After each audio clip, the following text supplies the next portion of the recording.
can't take you lot serious with him right there and with his ownership. I just can't.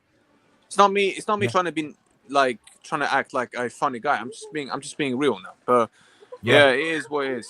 But yeah. Aaron. Go on. Aaron. I've got to shoot, my bro. My train is about to come in it. But it's been a pleasure, man. We'll chat soon and when I can be at home anymore. Absolutely, my friend. Appreciate you and coming everyone, on, big mate. up to everyone on this panel. Yeah, be safe, people. Be safe. Take care, my friend. Take care, my friend.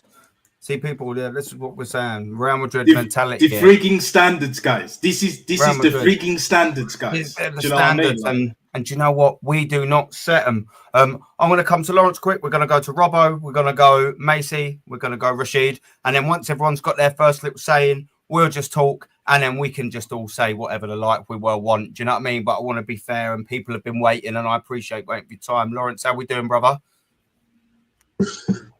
Good morning from Los Angeles. Well, good morning. Since we last spoke 2 weeks ago, I've been slated off online by these deluded AKB wankers who seem to think the manager's bigger than the club itself. Okay, I've been called every name underneath the sun. Okay, now as you can see, I'm wearing my Arsenal shirt. Okay, and I want you all to tell me, I don't know if you can see it, do you see a cannon there, or do you see a picture of a Spanish clown? Well, we did see it. We did see a cannon that was facing the wrong way. But I can also see a clown. Yeah.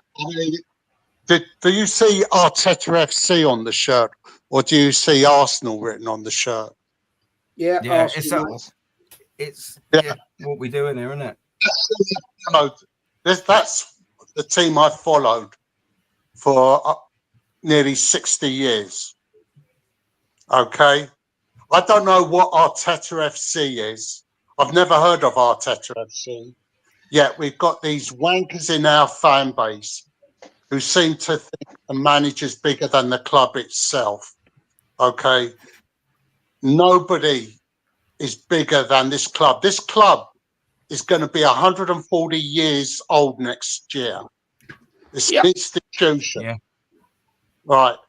These wankers have got the mentality of following Leyton Orient because they're quite happy to see us finish second every season. Okay. I've been called a glory hunter because I want to see my team win league titles and the cups every year. And they've told me that if that's my attitude, I should start following Liverpool or Manchester City. Okay? This is what's wrong with our fan base. We've got people who wear Arteta tinted specs. They think this clown is bigger than the club itself, and to finish second is better than finishing first or winning a trophy. And I'm sick and tired of it. You know, I even had one girl slag me off on Facebook saying that she goes to the Arsenal to watch entertaining football. She doesn't care if we don't win a trophy. If we win a trophy, that's a bonus to her. And this is the mentality that infests this fan base. And I wholeheartedly agree with what the two gentlemen said to you before I came online. Yeah. You know, it's just unbelievable that we've got people in our fan base who cannot see the woods from the trees. They act like they're alcoholics, gamblers, and junkies, where they know there's where they can't admit or won't admit there's a problem, but deep down inside they do know there's a problem, but they can't come up front and admit it that there's a problem at this football club within the club itself. The thing is, Lawrence, mate, a lot of these people you're talking about, quite correctly,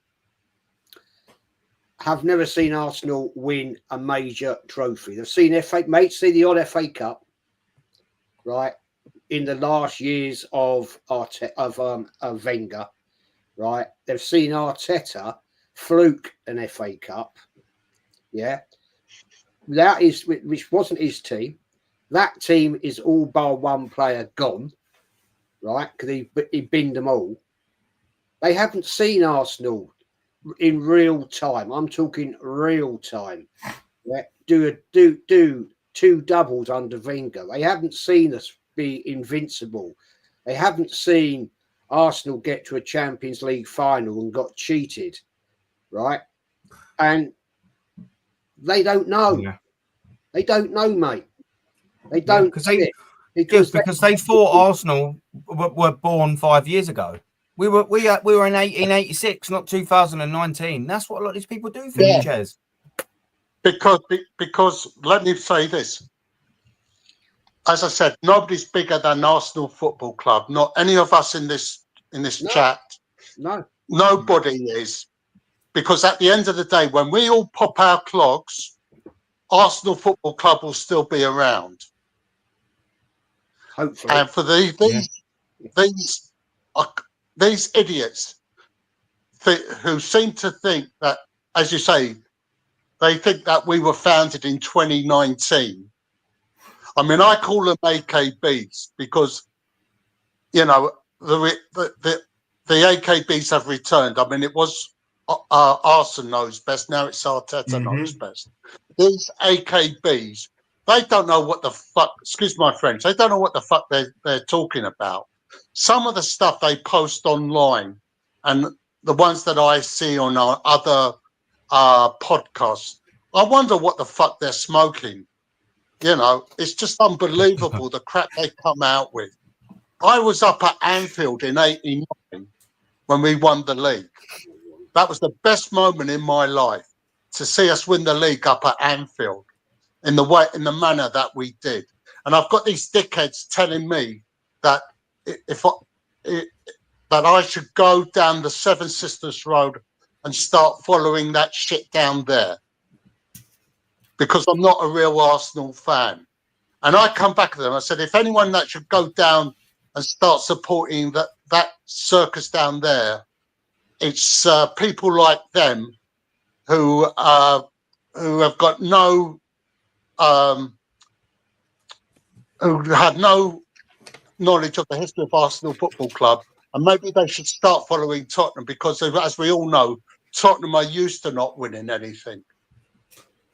Yeah, but do you know what the worrying thing though is, my friend? And I'm going to bring Robbo in right now because I you know, I double appreciate Macy, Tomo, Robbo. I've been waiting a long time. I totally get what you're saying, mate. It's absolute facts. I do want to get Robbo in now, and then we're going to go Macy, Rashid, and then as well, Barca. Don't worry, brother. We will get you in. It's nice. We've had a little bit of a El Clasico in today. We've had Sam of Real Madrid, and we will hear the sense that Barca reacts to talks. But first, Robbo, man, your debut on the show as well, my friend. It's good to have you, man. You know, I watch your stuff.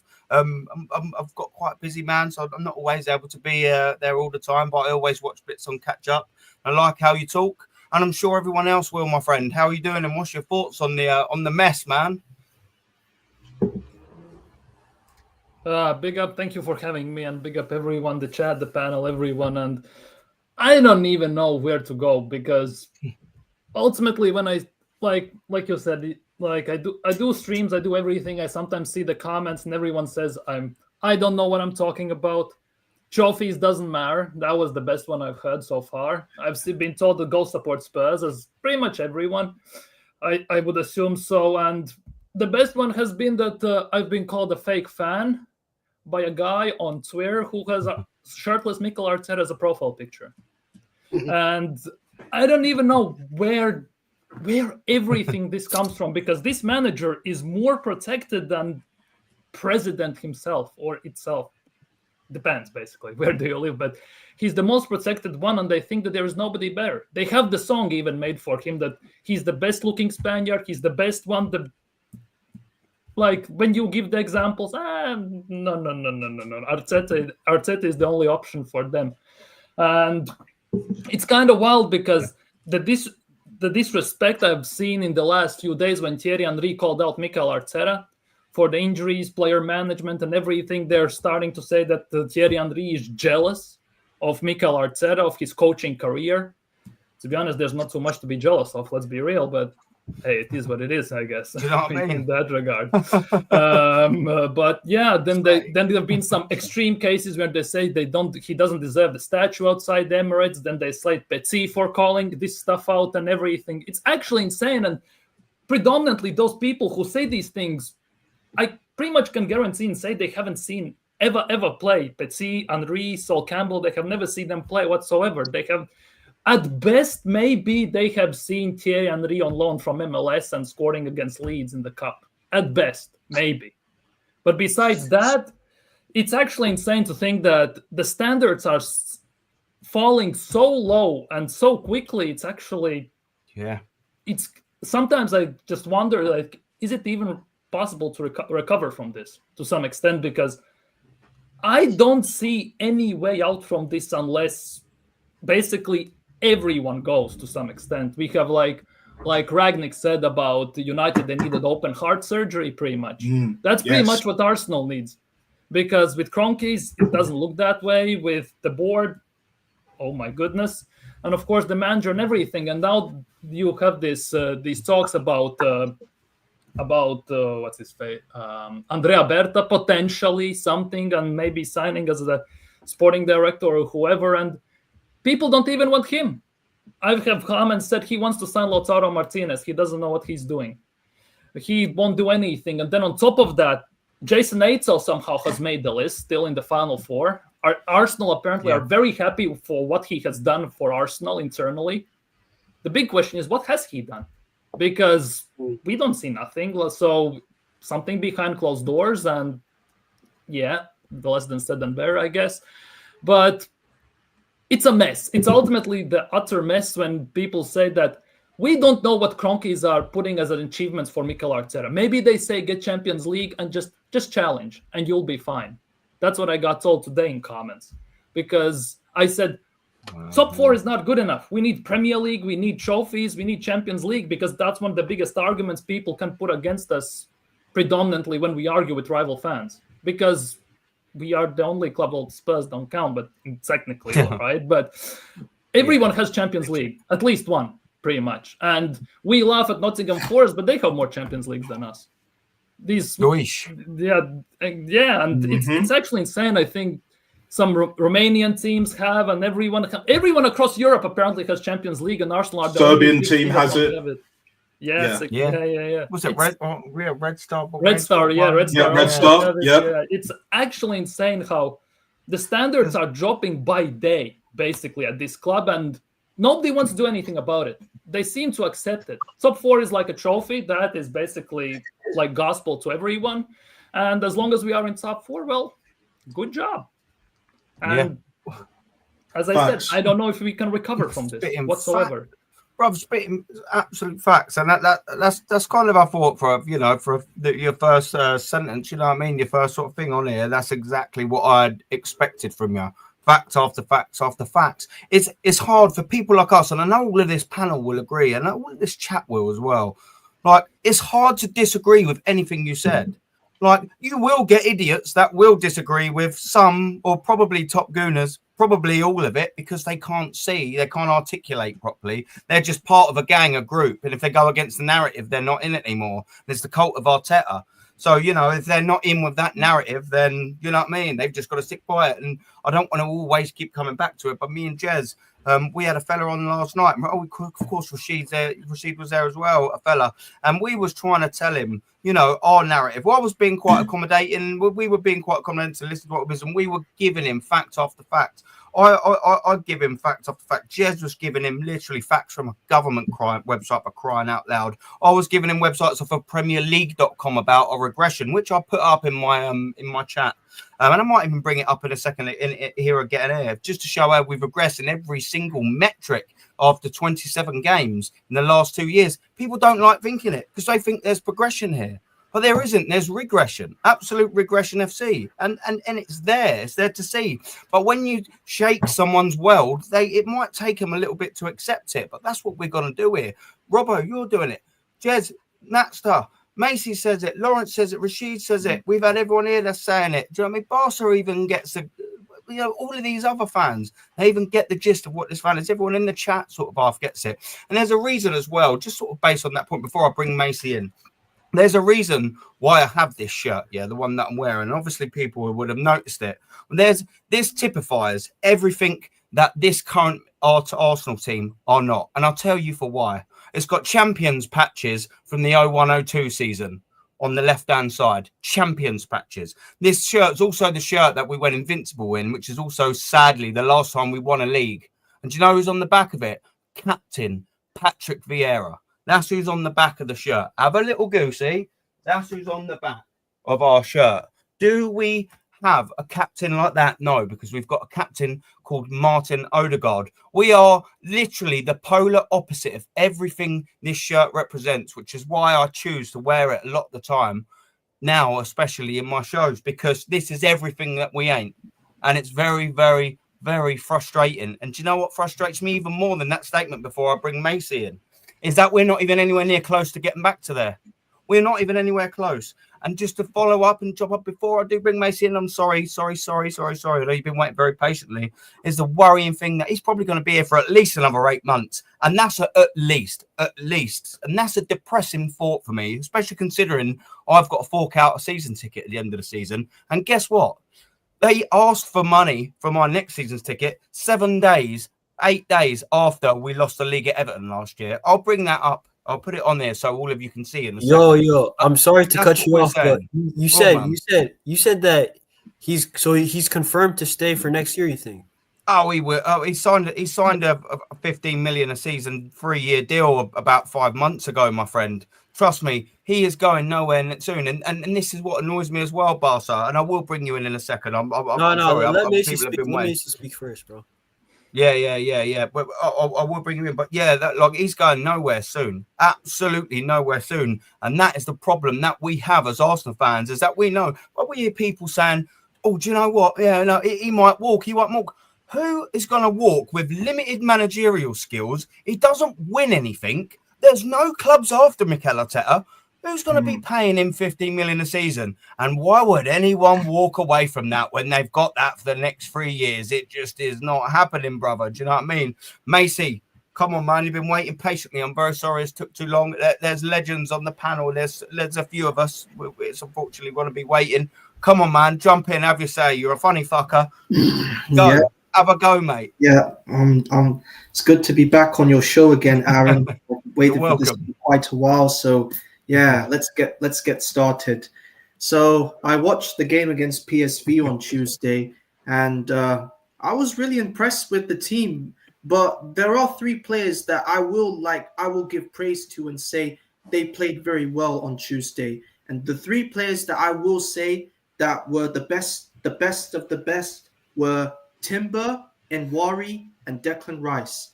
Jurrien Timber, he absolutely ran that right-hand side superbly well. He commanded that right-hand side, and the first goal that he scored, absolute brilliant header. He absolutely rose like a shark out of the water and banged it straight into the net. Prime goal from him. I mean, I feel kind of bad for him because of the fact that Mikel Arteta has tried to do the experiment with Thomas Partey at right back, and unfortunately that hasn't worked. So from now on, we need to keep Jurrien Timber at right back, because for me, he's our best right back so far. Him and Ben White. So, but we'll see if Ben White is 100% ready. But for now, we need to keep Jurrien Timber until the end of the season. Ethan Nwari on Tuesday, absolute masterclass once again from this young kid. I'm telling you, he is perhaps going to have one of the best seasons ever at 17 years old. He is absolutely taking football to the next level, and the amount of disrespect from this manager on him has been absolutely disgusting.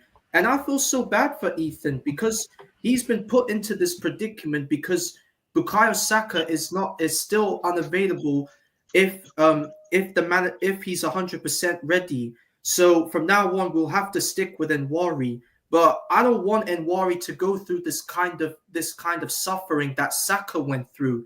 So and Wari needs to do the right thing. If he gets absolutely disregarded by this manager, then the best thing he can do is go and find a football club that can absolutely get the best out of him, and hopefully, fingers crossed, he can go on and win a trophy, because we're not going to win a trophy this season because we're already out of the FA Cup, we're out of the League Cup, we're still in the Champions League, but you got all these top gooners are saying, oh, pray for Madrid, pray for Madrid, wipe the floor out of them. You do realize, you absolute fan base wankers, Real Madrid have 13 Champions League trophies, and Atletico have been to 2 Champions League finals. They have 15. They have 15, bro. Clown fools think that we can wipe the floor with the 2 Madrid clubs.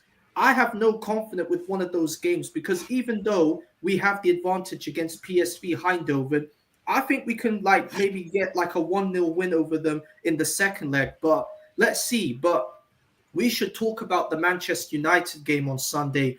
And I'm not confident, because Manchester United, they are known as the draw specialists, because every single time they concede a goal, they always find a way to scam something. And I can guarantee you this Sunday, they can scam something on us to put more pressure on our title challenge, because if we draw or lose to them, then our chances of the Premier League title is officially over. No title, just focus on top 4 for this season. And you know how much I can't stand this top 4 race. This race has become has become too much now. It's too much. And there is one person I need to call out, and his name is Darren Bent. Darren Bent came out on TalkSport a few weeks ago, and he said, I would take Martin Odegaard over Mesut Ozil. Darren Bent, I have a lot of respect for you for what you've done on the field as a footballer, but as you are working on TalkSport, you're just not thinking straight, Darren.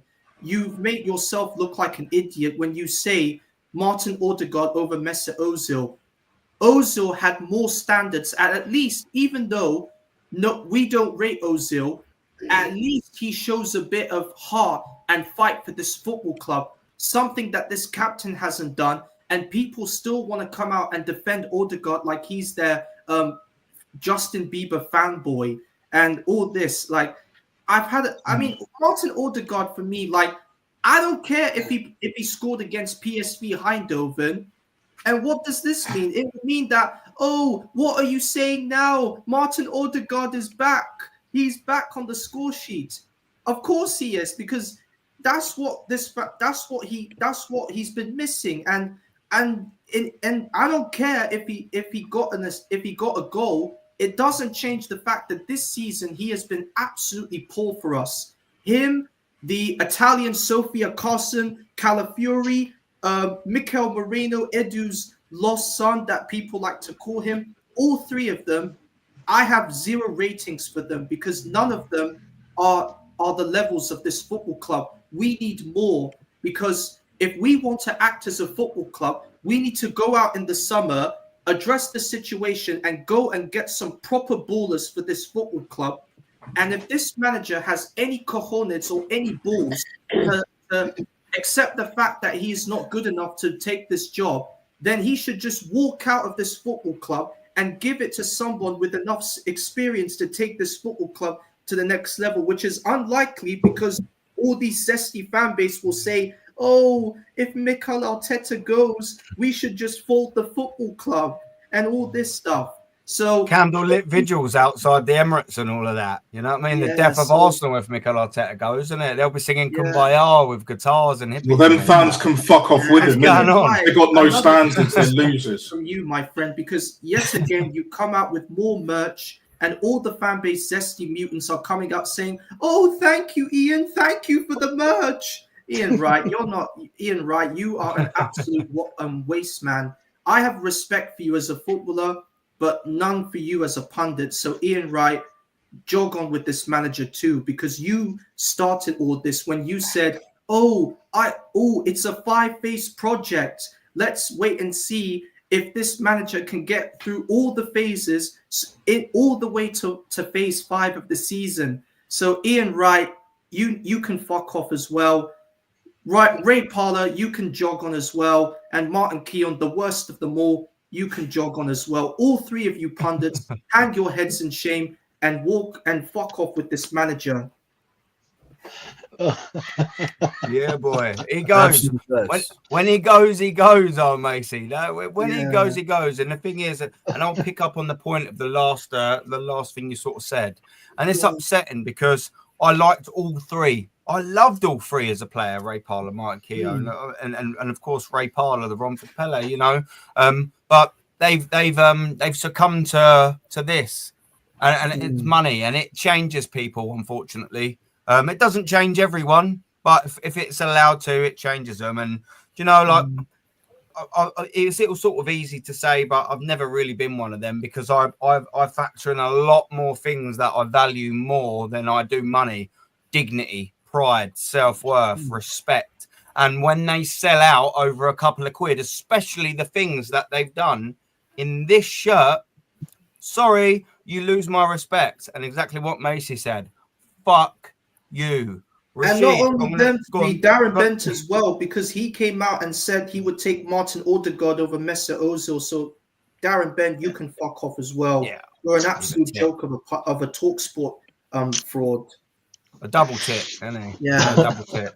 Crazy. Big up, Touchline. I'll get you in after Barca, but we are gonna come to Rashid, who I was on with you twice last night, wasn't I, my friend? Yeah, and obviously, it's a pleasure every time. Thank you very much for being here, my brother.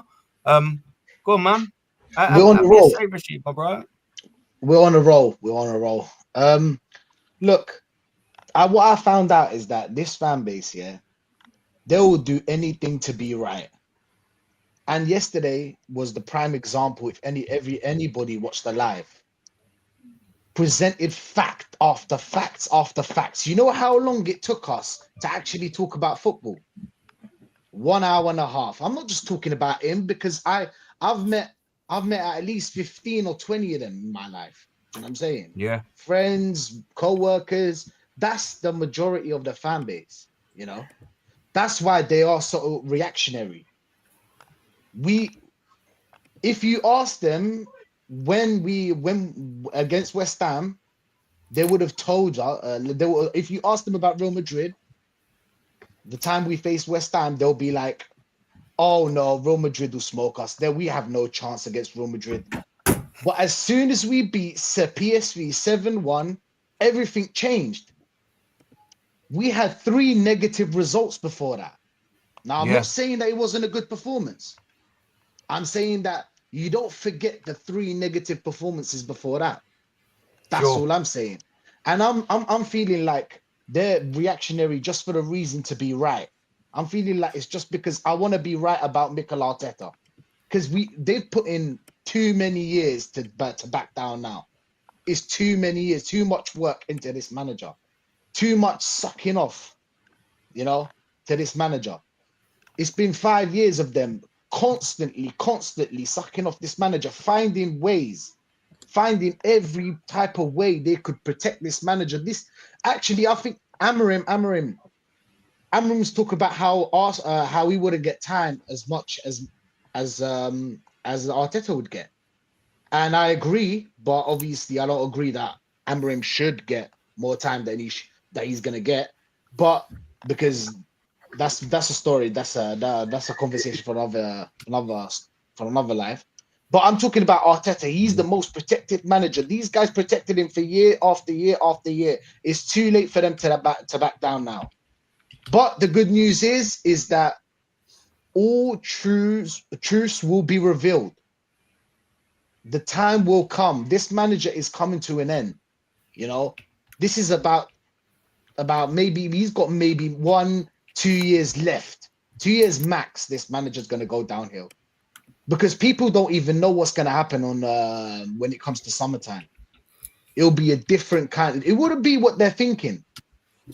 We're not going to get any more players. We're not going to get the players that you like.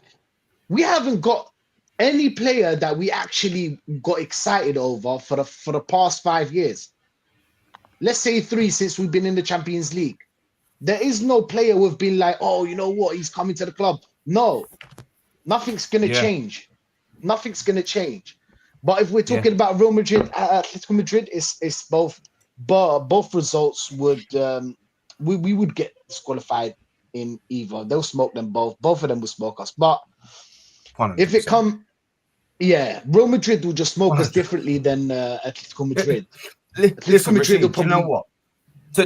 Just sorry, apologies. Just cut you. This is what we're trying to say and get this message across to people. We'll be outclassed by Real Madrid. I mean, no shadow of a doubt. They've got better players than us to such a high level. And guess what? They've got heritage in this competition times fucking 15. And then you go to have people saying, "Oh yeah, I wouldn't mind Atleti." We lost 4-0 over aggregate in the Carling fucking Cup to Eddie Howe. Newcastle 4-0. What do you think's going to happen to Simeone and Atletico? What do you think's going to happen? Bro, that's such a good point because, dude, Atletico Madrid and Simeone is just a better version of Eddie Howe's Newcastle. They got more talent and they can play defense too. It's going to be very tough for Arsenal. And Real Madrid, bro, there's no chance you guys beat Real Madrid. Like, I'll say this. Real Madrid, 100% they're winning. Atletico, I just reckon them over Arsenal. They've also been to 2 UCL finals in the last 12 years or something. So they still got a bit of heritage in this competition too. Yeah. We'll suffer against Real Madrid when it comes to their strike force. Their strike force is just impeccable. Do you know those chances that other teams get against us that sometimes they miss and then we go on to win the game? Real Madrid rarely miss those chances. And they you just know what's have gonna too happen much too? talent up front. You know what's going to happen too?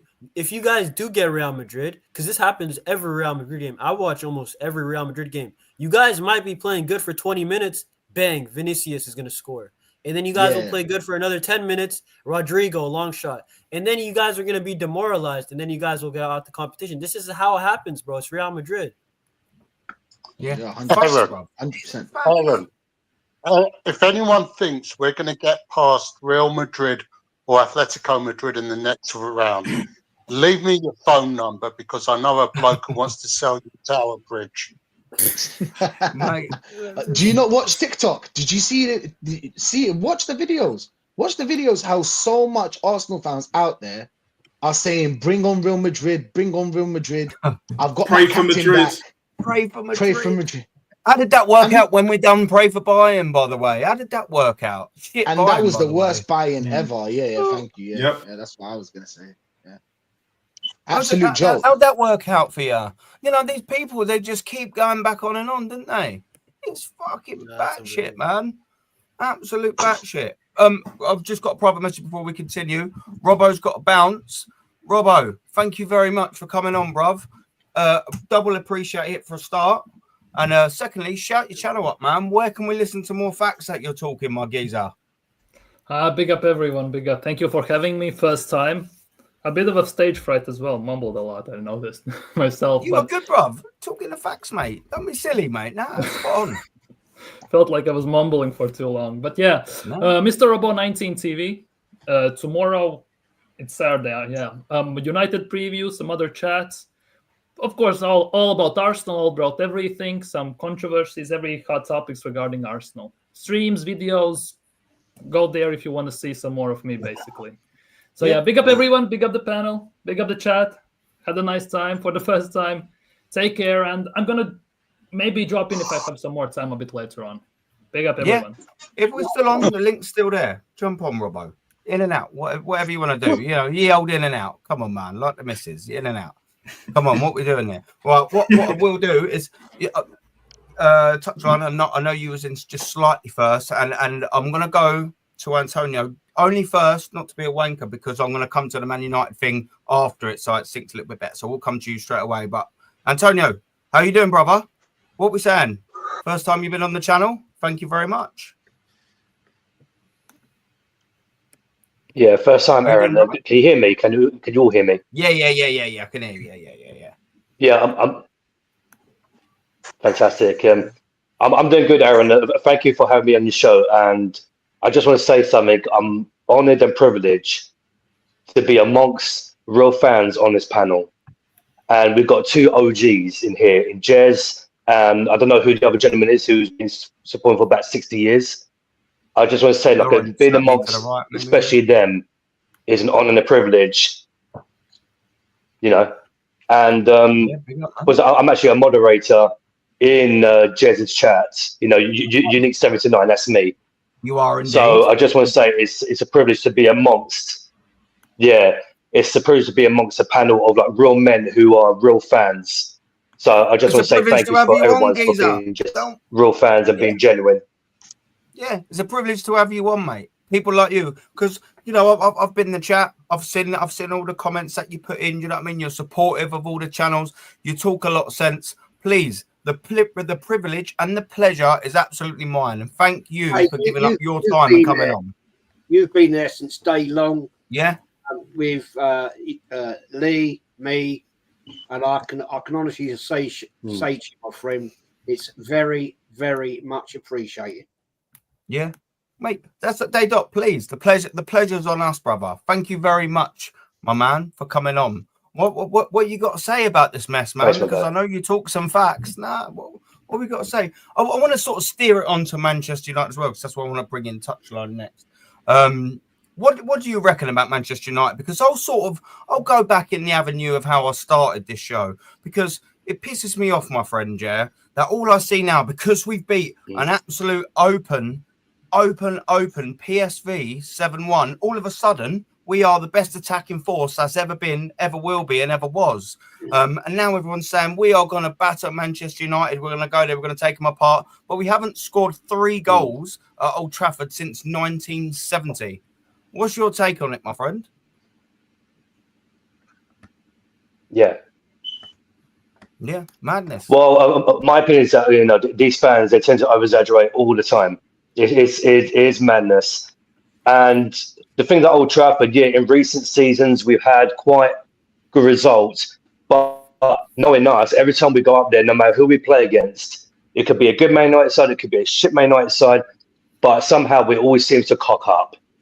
And, you know, these fans like getting overhyped just because we beat PSV 7-1, which is fantastic. Don't get me wrong.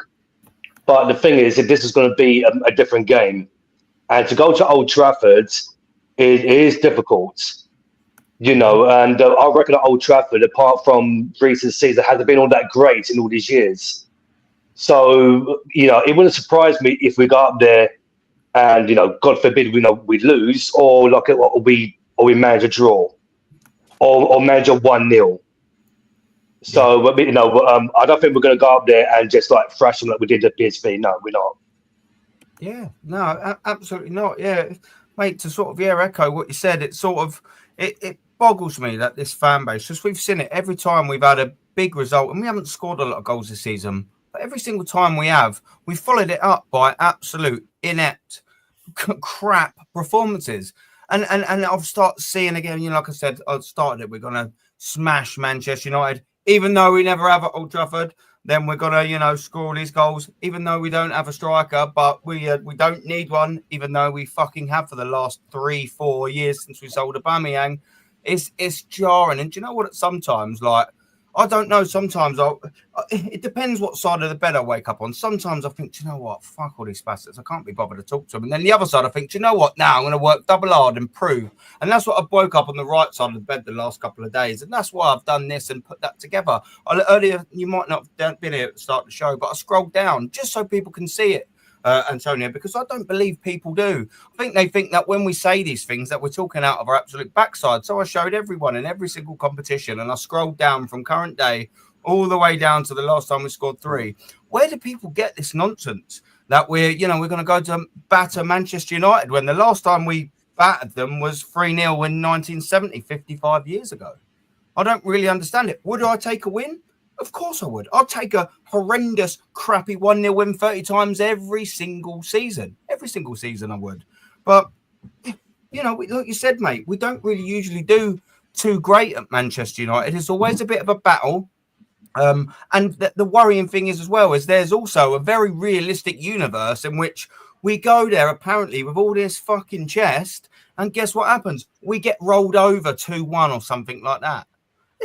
Would anyone be shocked if we lost that game 2-1 on Sunday? I fucking wouldn't. I'll probably go typical. But do you know what annoys us? That we get all gutted about it and pissed off and annoyed. And the top gooners that are the best in the planet, they'll go, oh, well, on to the next one. Who cares? But we all pick up the pieces, us fans like us. That's what annoys me. We all pick up the pieces. Jez have been going to games for years and years and years. His whole entire family been going to years and years. The geezer's got programs from the 20s for crying out loud. He's picked up the pieces. Lawrence picked up the pieces. I've picked up the pieces. Macy's picking the pieces up. She's picking up the pieces. Barster's all right. You know, his team's good. His team's good. And, you know, Antonio, we've been picking up the pieces. Nats, you picked up the pieces. Manchester United, all right, you know, sorry, touchline. You've been fucking shit. But guess what? The last 2 seasons, you won 2 trophies. What have we won in the last 2 seasons? Of the second place one. Oh, buzzing. Absolutely wicked with that. What do you reckon on that touchline? I'll bring you in with this. What do you reckon on Sunday? Because you must be hearing the same bollocks as I do because we swim in a similar sort of circles in terms of YouTube. What do you reckon on Sunday, man? Are you coming with chest, I'm wondering, or what? What was that? No, I reckon Arsenal win this one. Yeah. But I don't think it's gonna be 4 or 5. I think it's gonna be just like 1-0 or 2-0 like last year. Yeah. You know what I'm saying. I think it'll just be that. I think Arsenal will get a goal maybe 40th minute or something, and then just sit there and just play it out and 1-1 or 2-0. I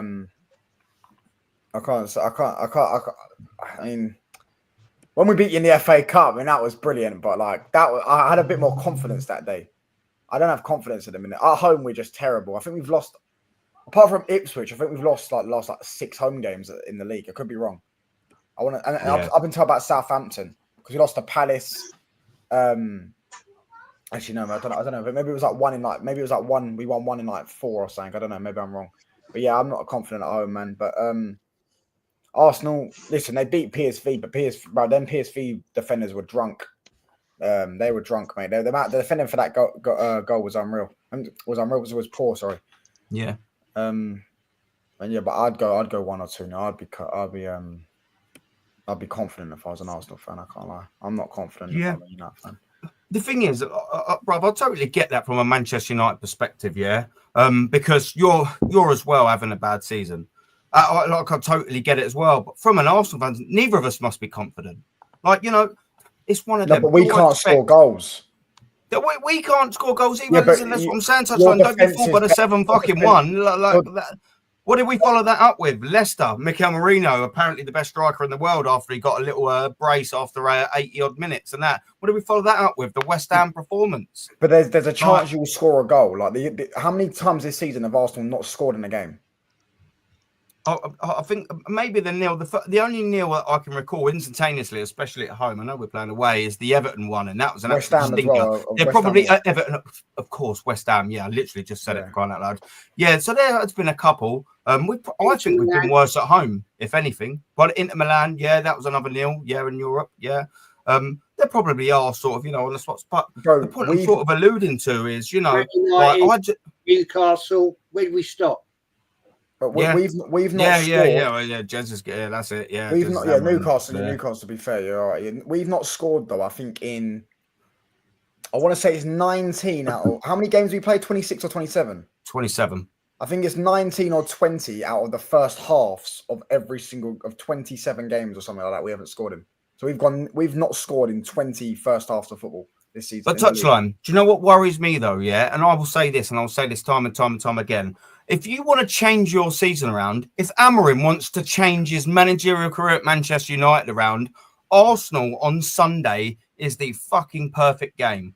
Because I'm telling you, we are that team to play against. If you need an inspirational win to get yourself out of relegation, if you need an inspirational win, aka against Chelsea when we smashed them 3-0 at home, and guess what? And Conte done? Oh, he completely went on an absolute winning run and won the league.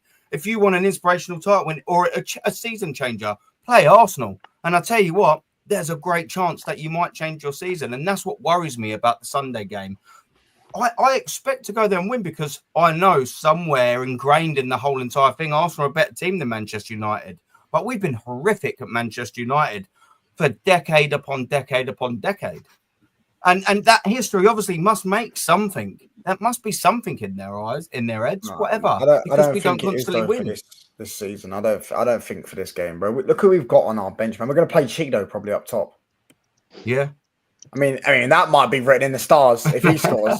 That might be written. You're saying it exactly right, man. Yeah. No, I'm saying, go on. Sorry, go on. If he scores, that is going to send Arsenal into World War III meltdown. Yeah, on Twitter, because they were giving it all the big one the other day. What was the game he had a stinker in? Oh, it was a Fulham game, wasn't it? We missed the chances.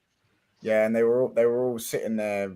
They were getting proper like dissing him and all that shit. But then if you do it to Lewis Skelly, they don't like it. You know what I mean? You're going at a kid when he's actually 17 or 16. Yeah, you think he's 17. Yeah. I don't even know how old she is. I think we signed him when he was 16, but yeah. I think you nabbed him at 16. Yeah, something like that. I can't lie, mate. It'd be nice to see him score, to be honest with you. It'd be hilarious. Just that one moment. But you lot gifted Rashford a career.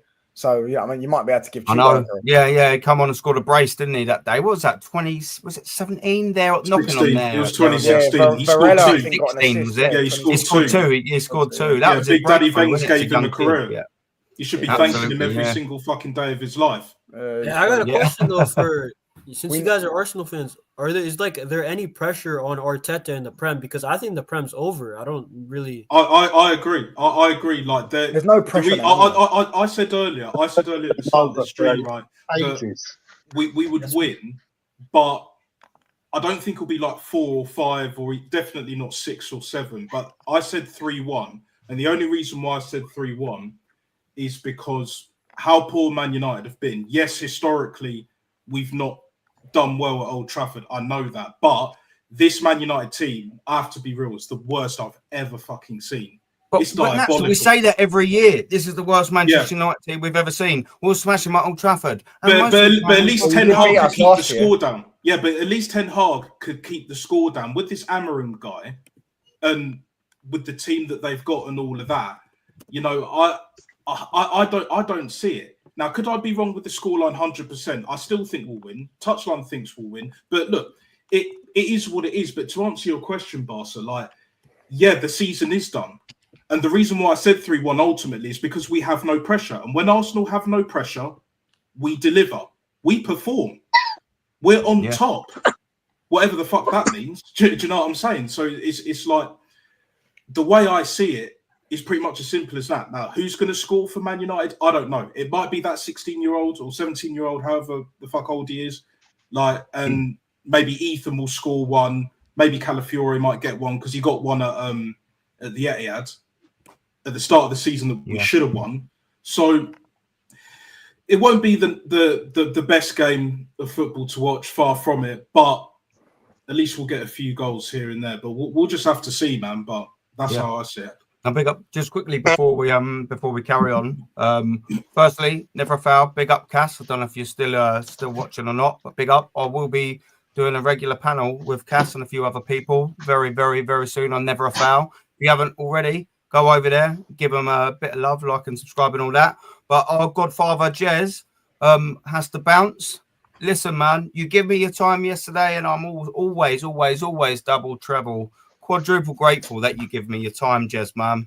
The football IQ's bursting out that nut of yours, man, and I'm thank you very much for sharing it with me, my friend. Shout your thing out, my man. It's always a pleasure, guys. Pleasure. Lawrence, lovely to meet you for the first time, my friend. And the young man down here. Yes, Arsenal history and more. Everything Arsenal history, everything dramas. God knows what else that goes on in the world of Arsenal Football Club.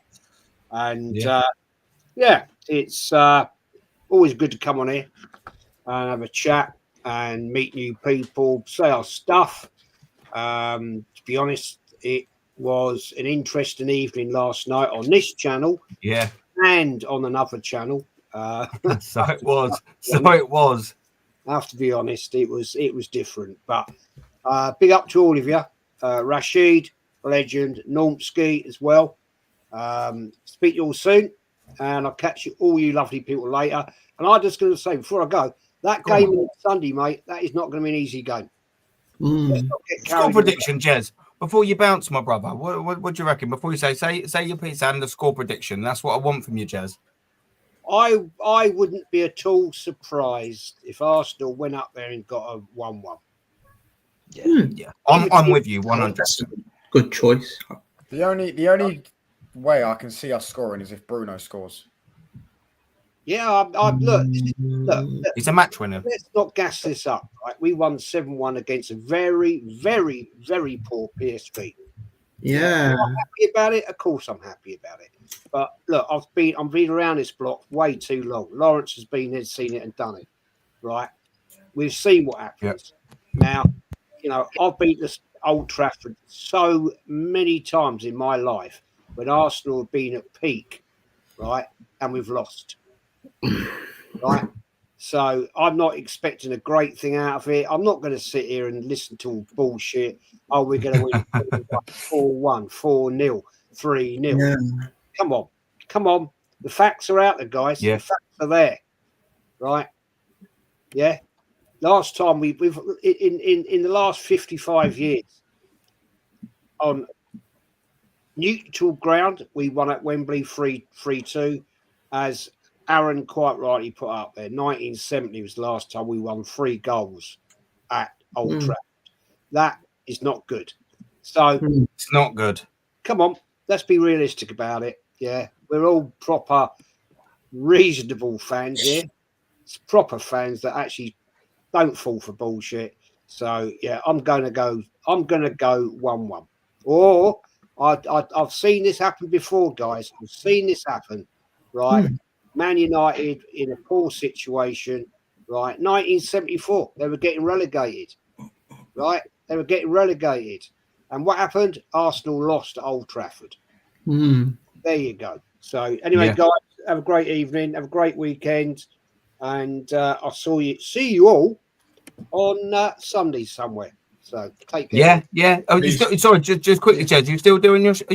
Are you actually putting together a show on Sunday here? You actually, it's further on in the pipeline. So remember you saying that you wanted to or thinking about it. Is that more concrete? I probably will do. I'll get in contact with you boys, and we'll sort something out. Yeah. I will look forward to it, and send me the link, my friend. I will be there.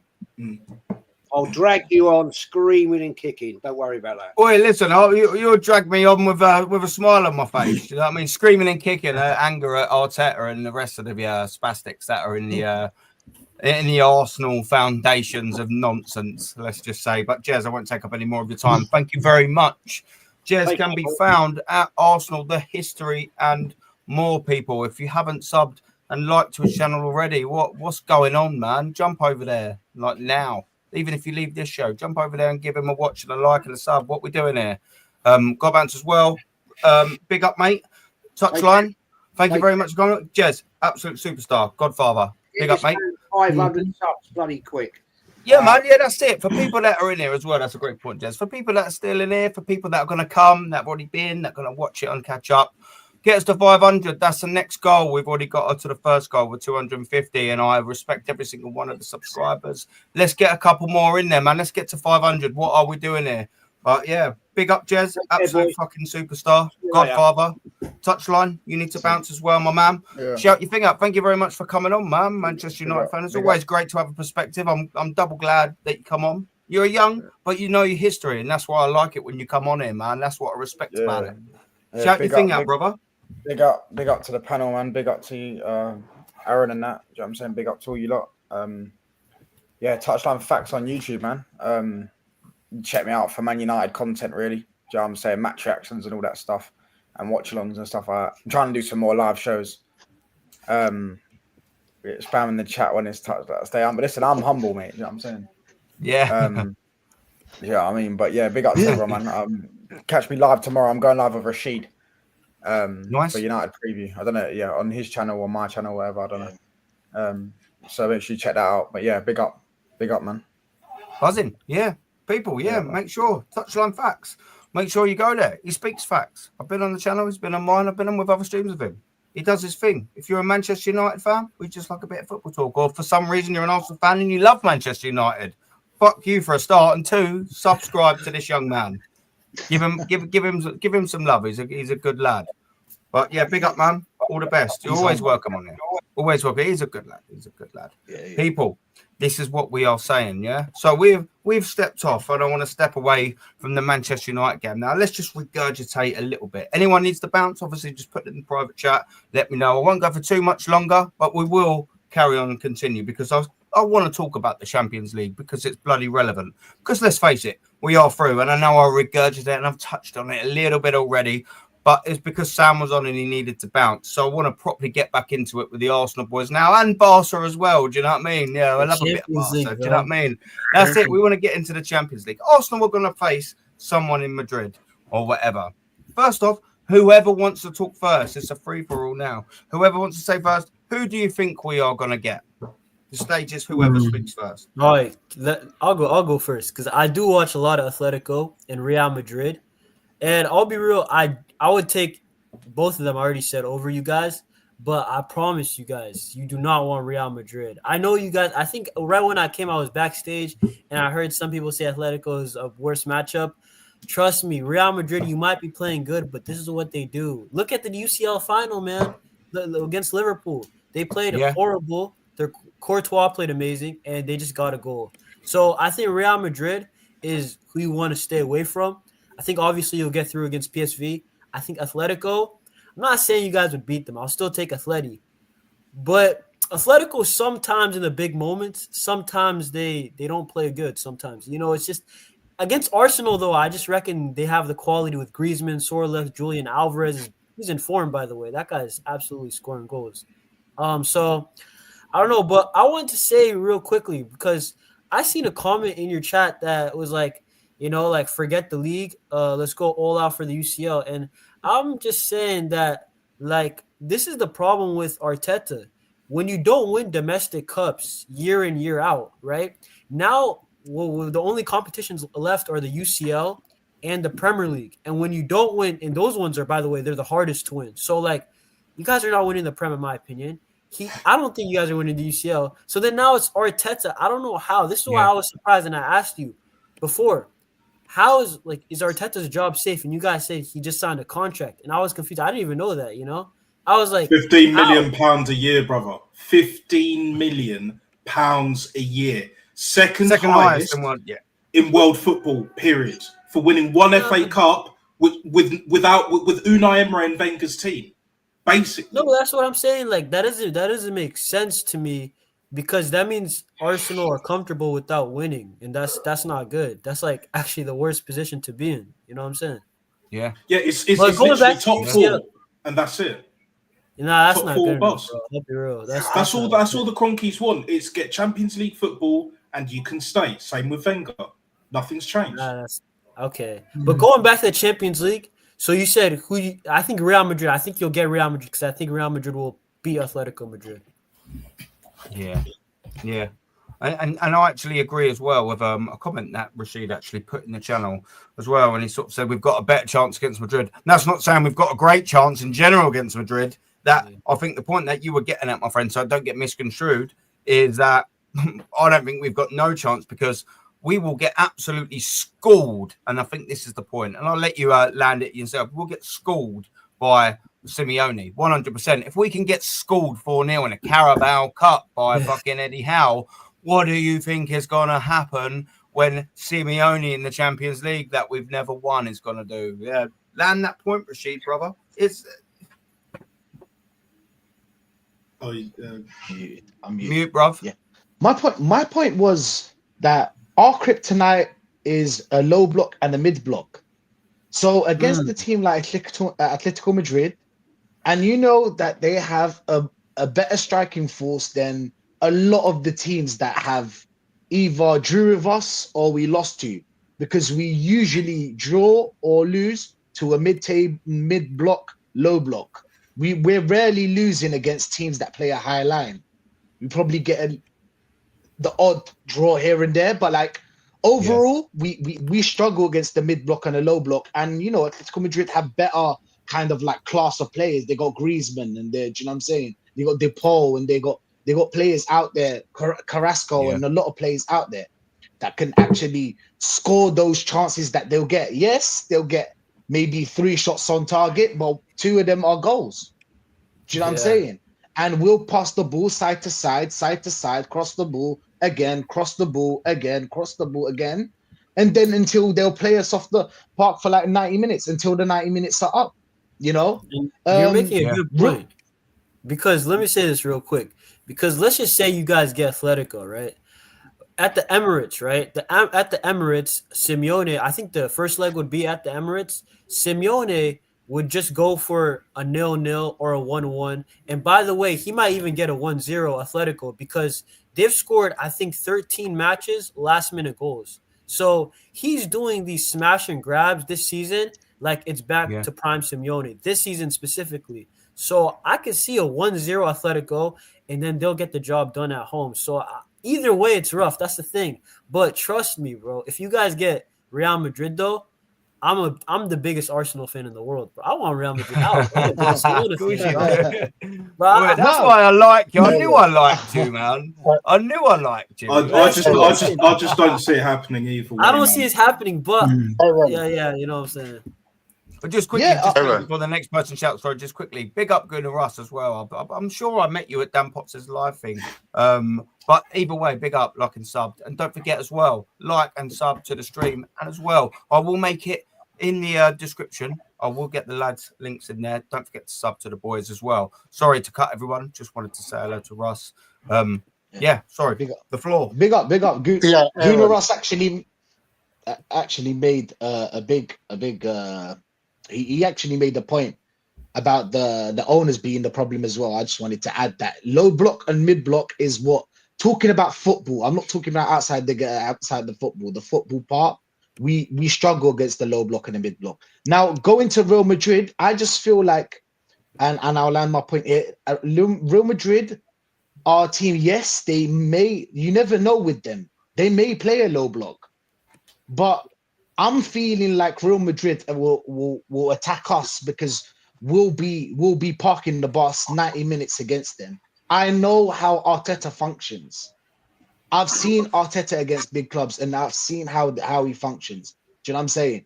And maybe we could catch them because on the press, like pressing, we're very good at pressing, to be honest. We've got a great midfield built for pressing. Yes, maybe not the tiki-taka's not there. Maybe you can't create chances, but pressing is not a problem because Declan Rice can press, Odegaard can press, and Partey can press. So that may tip the scale to our favor. But Real Madrid have a better striking force than Atletico Madrid. So that's when the problem would come in, where like if they get 3 chances, best believe they'll score all 3. Because Vinny, Mbappe, they got too much talent there, guys. They've got players on the bench that would start for us. They got players on the bench that would start. They'd all start for us. Bro. They're clinical, like you said, Rashid, spot on. They are clinical. Yeah. All them all them chances, but the chances that PSV had when we slapped them 7-1, if that's Real Madrid, if that's Atletico, and they Sarabi hit the post, didn't it, or the bar? Either way. If that's Real Madrid, if that's Atletico, they're 1-0 up and they're winning that game, and then they'll go on to win the tie. Absolutely. But because it's PSV, we're already through now, and we did it. Some would say the hard way, but in the end, it wasn't hard at all. Like pause. Basically, the way I see it, right? The way I see all of this panning out, we're already through. I think Real Madrid will edge it because of what you said, Rashid, that they have too much up front. Because Atletico, I don't like this myth, and I don't believe it. I don't watch a lot of Atletico. I'm not saying I do, but from what I've seen, even this season, they're not this stinky team that a lot of these tippity-top gooners say that they are. Can they stink it out? Absolutely. But because of the manager that they have. But they are willing to play when it suits them, when they want to, and when the opportunity is there. Because we will give them at least a few very good opportunities and they will take 1 or 2, and usually that will be enough. So whether it's Real, whether it's Atletico, either way, we're not going to win. But with Real Madrid, I see what you're saying, Rashid. We could beat their press here and there, but we still got to put our chances away, innit? Whereas when they have the ball, they'll take theirs. Atletico will take their chances, and they play more of a low block. And I reckon Atletico will go for it purely because they know they're the better team. They've got the better manager. Their squad is stacked. Stacked. Compared to ours, it's chalk and cheese, mate. It's absolutely chalk and cheese. Like this is my biggest issue with this football club, right? When you build a winning team, right, you have to have a squad. This donut of a manager, Lego head, thinks he can win the Premier League and the Champions League with just a starting 11. And then, well, if there's a few injuries here and there, the squad can fill in and do enough. Do you know what I'm saying? You know, the bare minimum FC. I hear you. Yeah. The problem is, though, as well, just quickly, then I'll let you land, Lawrence. Just quickly as well as the starting 11 ain't good enough. Like it nearly-ish was good enough to some extent over the last season at some stages, but we've seen Odegaard fall off a cliff. Oh, he's still fucking going. Oh, here he is. He's still falling. Same with Martinelli. They're still going. Salah, we've got all these players that we thought, oh, yeah, we'll give them a good bit of money after one half decent season. And they just haven't delivered. And it's not just they haven't delivered. Odegaard's had a little injury, but none of the two have really had, you know, a massive, in the last 2 years, a massive, like, whoa, fuck, that's a big injury. They've just been shit. They've just been not good enough. And we're talking about a left attacking player, a massive, who, if you're not going to have a striker, and let me use Liverpool as this example, yeah? If you're not going to have a proper out-and-out forward, you need a player like Firmino that for some people think that Havertz is, that's going to be the link-up. You need a Salah and a Mane to be able to give you high double digits in terms of goals and assists every season. Now, when you're getting that from Saka, and probably still not enough like Salah would do, you definitely need it on your left-hand side if you haven't got it at the forward. And guess what, people? Martinelli done it 2 years ago.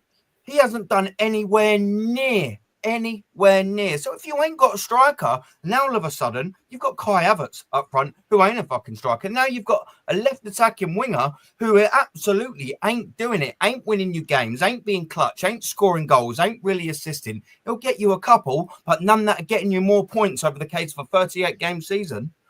Then you're starting to think, all right, well, all of a sudden now one person in Bukayo Saka out the front three, they're only doing it. That's worrying because that's 33% that's actually doing half decent in your whole attacking lineup and you're playing a 4-3-3. Then you go back to the midfield, 4-3-3. So there's three of them. Well, you've got Thomas Partey, who's doing his thing. And then you've got Declan Rice in there, another defensive player who ain't an 8. He's a 6 for some reason playing as an 8. So you're like, all right, well, you ain't really going to get 2 attacking from them. So you think, well, hopefully our right 8, Martin Odegaard, will get 15 goals a season like he will the season before and be that majestic player like he did. Oh, but guess what? He's fucking falling off a cliff either. So all of a sudden, your 4 attacking players out of your front 3 and your only attacking midfielder, one of them is injured and shit anyway, even if he started, and the other 2 are out of form, and the other one's injured. So we are just absolutely devoid of it. So when we're saying about starting 11s, I'm sort of thinking, what fucking starting 11? That's where I'm at. I'm like, what starting 11? We don't just need to get players in to fill voids like Mikel Arteta's done. Look at the last few windows, boys, yeah? The last few windows. Kai Havertz, that's not a starting 11. He didn't even know where to play him. He didn't even know where to play him when he signed him. Then you got Yuri and Timber. You know, he finally found a place to start him, and that's only because Ben White got injured. So he was at left back before. He's even played at centre back. And then again, Declan Rice. Oh, we've signed him as West Ham's absolute destroyer of a midfielder. We play him at fucking left 8. And look at this season. This is how embarrassing this fucking transfer window's been this season. Mikel Merino is one of the worst footballers I've ever seen at Arsenal. And I'm factoring in the fact that we paid 35 million for the geezer. He's 28, 29 years old. And we only had 1 year left on his deal. He's been crap all season. And we've got Calafiori, who ain't a left back. He ain't a centre back. I don't know really what he is. Either of them ain't done well for us. He's a striker. Exactly my point. And now the conversation is, oh, guess what? Who starts up front for Arsenal? Calafiori or Mikel Merino? And the funny thing about it is, which is the final landing point that I'm going to bring to, they cost the same amount of money as the release clause for Gyökeres. What are we doing here? what are we fucking doing here? But we'll blindly support the manager. Don't worry about that, because he knows what he's doing. He knows exactly what we need. Look at that fucking song in itself. They can't even get the song right. Tierney at the back, he ain't even play him. He's our best left back, and we've signed Zinchenko because Kieran Tierney's so injured. We signed Zinchenko. Oh, but guess what? Zinchenko's always injured. So we'll sign Calafiori. Guess what? Who's always fucking injured? You can't even write it. You can't even write the level of spastic that runs through and ingrained and now, unfortunately, seeped its way into the poisonous DNA that is fucking Arsenal Football Club under this narcissistic little prick called Mikel Arteta. Wow, I've finished that little rant. Someone else, follow me. Lawrence, I know you was going to say something. Sorry there, bud. I went off on one. That's all right. That's all right. As much as I'd like to see us get past Real Madrid and Atletico Madrid so we can play Liverpool or Aston Villa in the semi-final, I'm realistic. I know for a fact that there's only 3 hopes of us getting past one of those Madrid teams. A slim hope, no hope, and Bob fucking hope. Yeah. Big shout out to Russell as well, Gunnar Russ. I know him very well. But I know for a fact that this season's going to be over for us come the next round, because I don't see us progressing past Real Madrid or Atletico. No way. And so then what we got? Oh, to finish second behind Liverpool. Brilliant. Because we all know at the end of the day, you get a trophy for finishing second, as most of our fans seem to think. Yeah. Mate, to add to that point as well, just quickly before someone else comes in, because I don't want to take up all of it. But do you know what annoys me about this year? We finished second this season. We are the first team to ever finish second in a row 3 times. And I said this on a League Gunners emergency stream with me and him. Guess what? In 1999, 2000 and 2001, for a start, Arsenal don't really care about them 3 years. Guess why? We didn't win fuck all. We had a Jimmy Floyd Hasselbank dagger in 1999 at Ellen Road a couple of games before the end of the season. And I think Nwankwo Kanu scored 1-0 away at Aston Villa in the last game of the season. Manchester United won that. We also, unfortunately, had Patrick Vieira. Love you, bruv.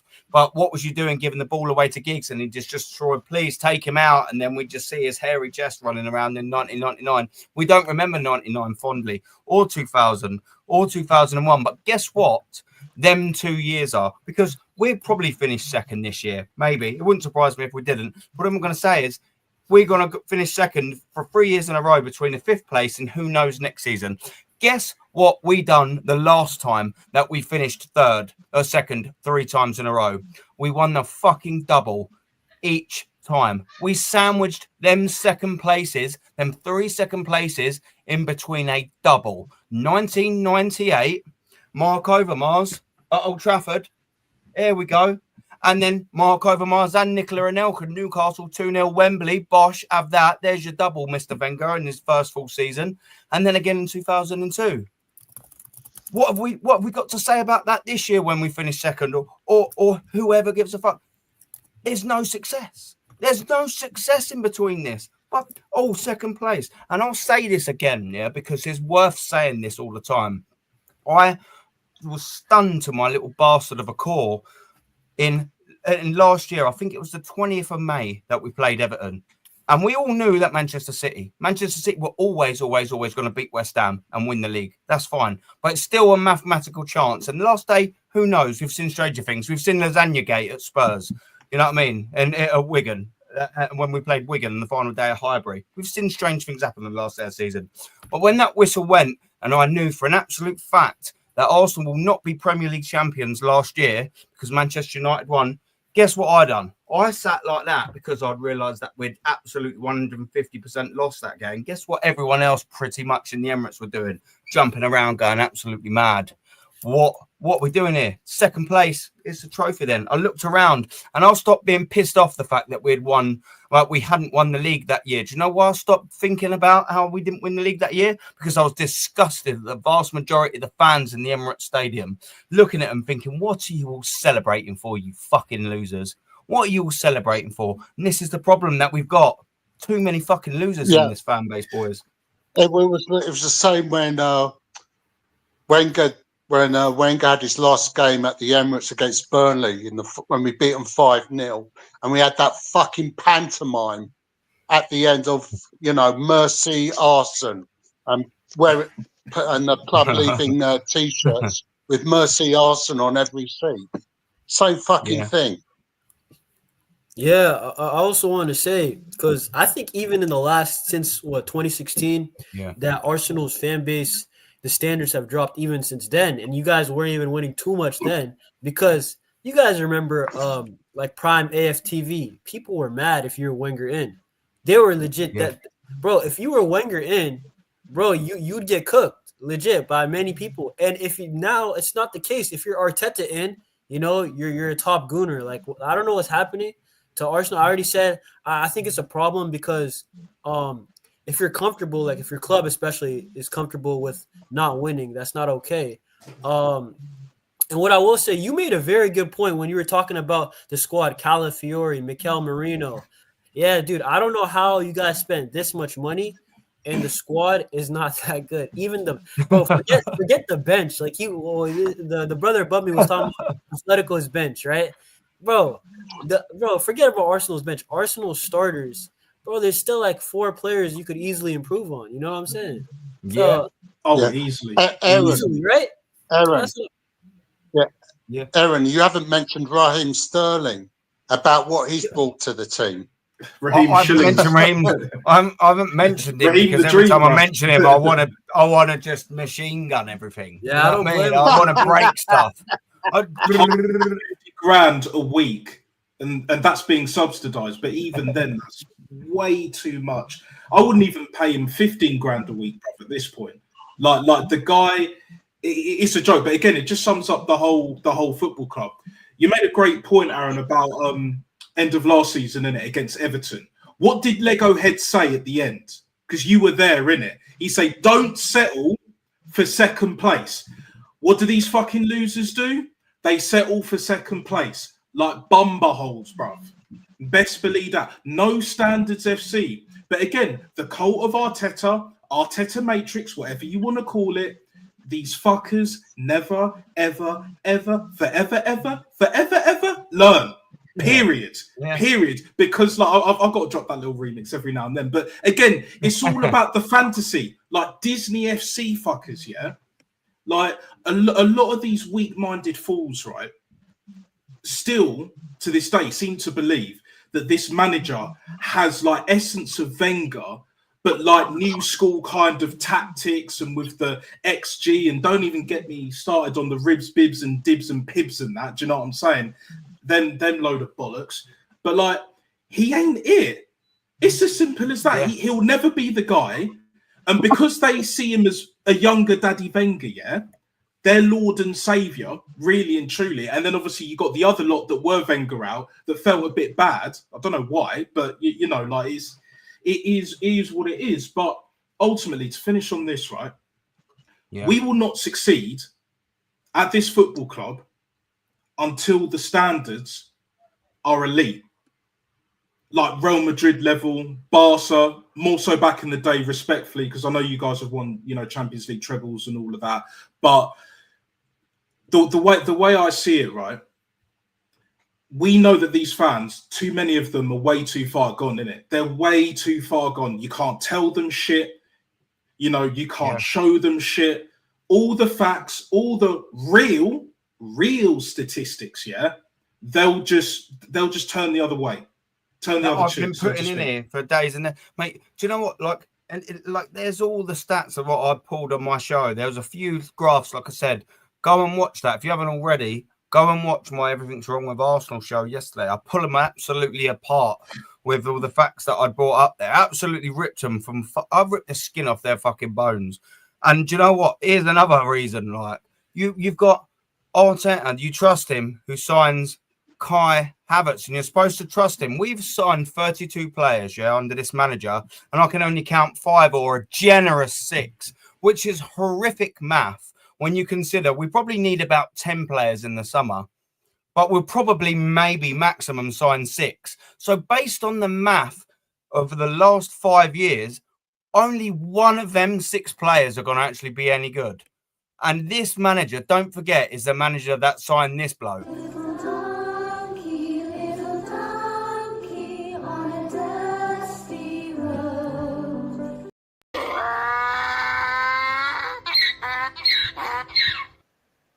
How can you trust a bloke who spends 65 million on that? How can you do it? I don't know. Genuinely, that's very concerning. I'm not gonna lie, because the talent ID for a coach, when let's be real, Arteta's running this club. Let's be real. He has more say than anybody else on the board. I think Edu left, and I heard might have been a falling out. But the thing is this, bro. I seen one comment also say that Xavi, who's our manager at Barca, he won the title, right? But things the next season, right? And he got over the line, actually. The next season, we regressed so badly that everybody was Xavi out. So, but my thing, I'm going to move this on to Arsenal. Bro, Arteta hasn't even got over the line. And I think that you guys have peaked. I think not this season, I think the 2 years before was the peak. If he was ever going to get it done, that was the moment. And I think now is regression. So if they do this phase 4, phase 5, phase 6 thing, let me say this phase 5, 6 thing, this phase 6 thing, it's going to run out, bro. Eventually, even the happy gooners, the top gooners that believe they're doing the right thing, supporting the club, it's not going to be even there eventually. Once it reaches phase 7, phase 8, they're going to be like, yo, what is this? You know what I'm saying? You cannot repeating what you're doing. It's not going to work. So eventually this whole PR thing is going to come back to bite them. You know what I'm saying? It will collapse. Yeah, but it will collapse. There has to be an end to this progression. There has to be an end to this progression. How long does this progression go on for? When are people going to wake up and realize it's not working? When are they going to realize enough is enough and it's time for change? You don't keep the same thing going on forever, do you? I'm so glad we have now got to this, because I'm going to bring this back up. Yeah, I'm so glad we've got back to this progression bit, because I have got our regression stats.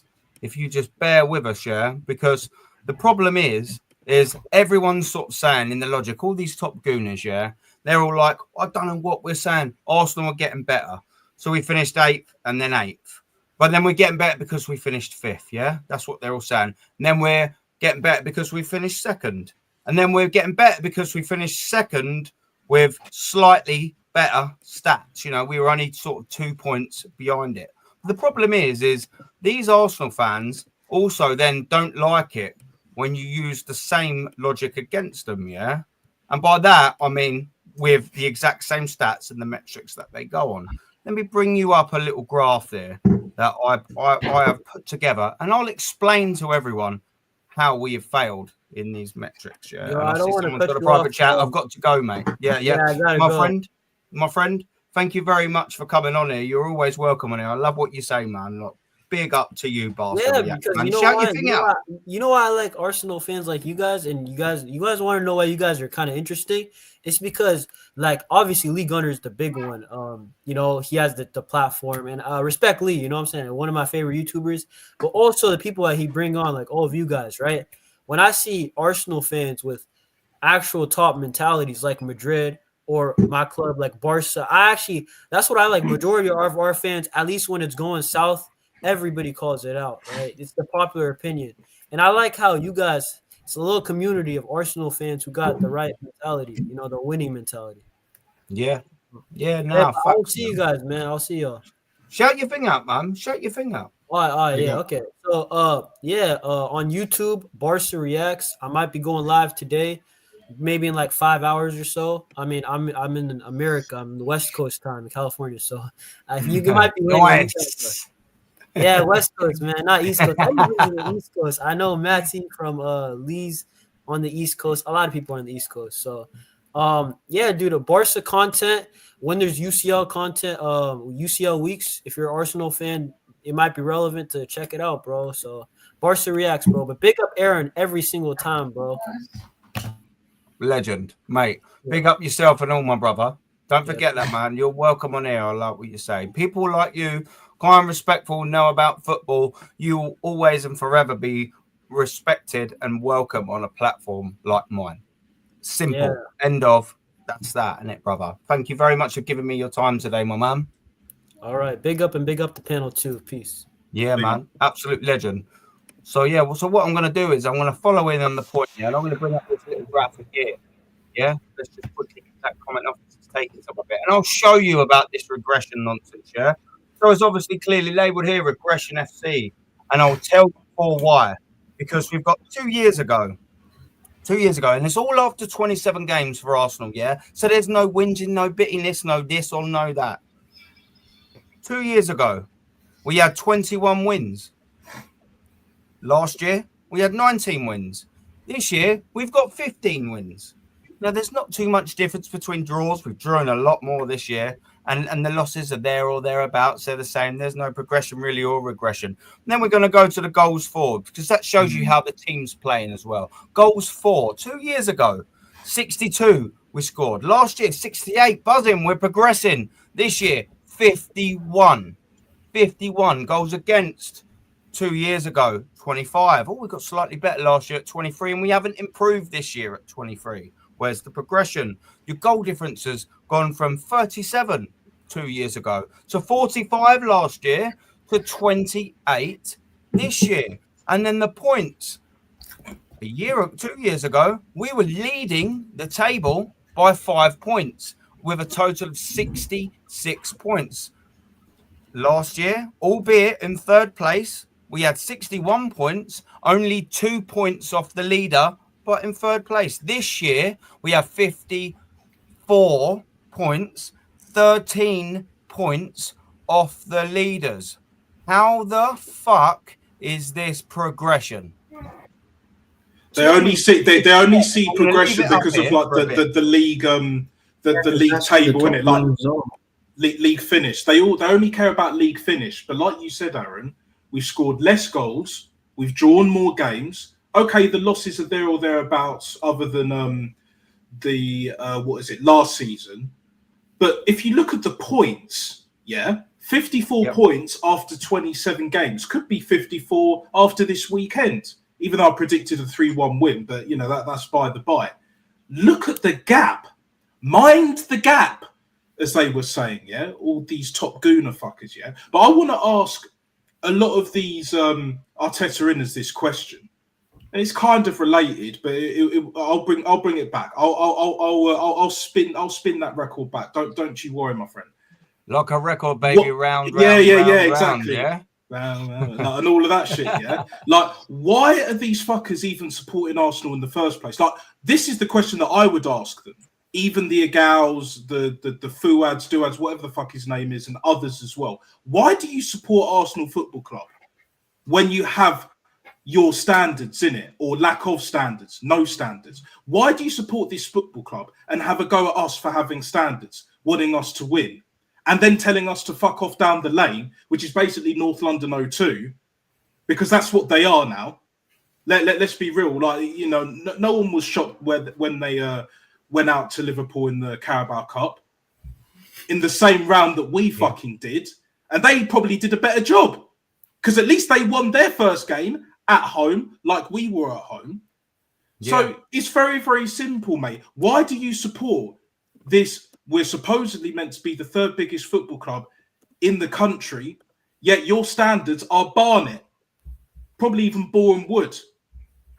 Why? Why do you support this football club? Why don't you support Barnet? Why don't you support Boreham Wood, Leyton Orient, as Lawrence said earlier? Why don't you support fucking with all due respect, Palace? Because I've got nothing against Palace. Palace is not too far away from me, but like, why don't you support them clubs that aren't expected to win shit? But yet you want to support our club because it's this bitch-made mentality.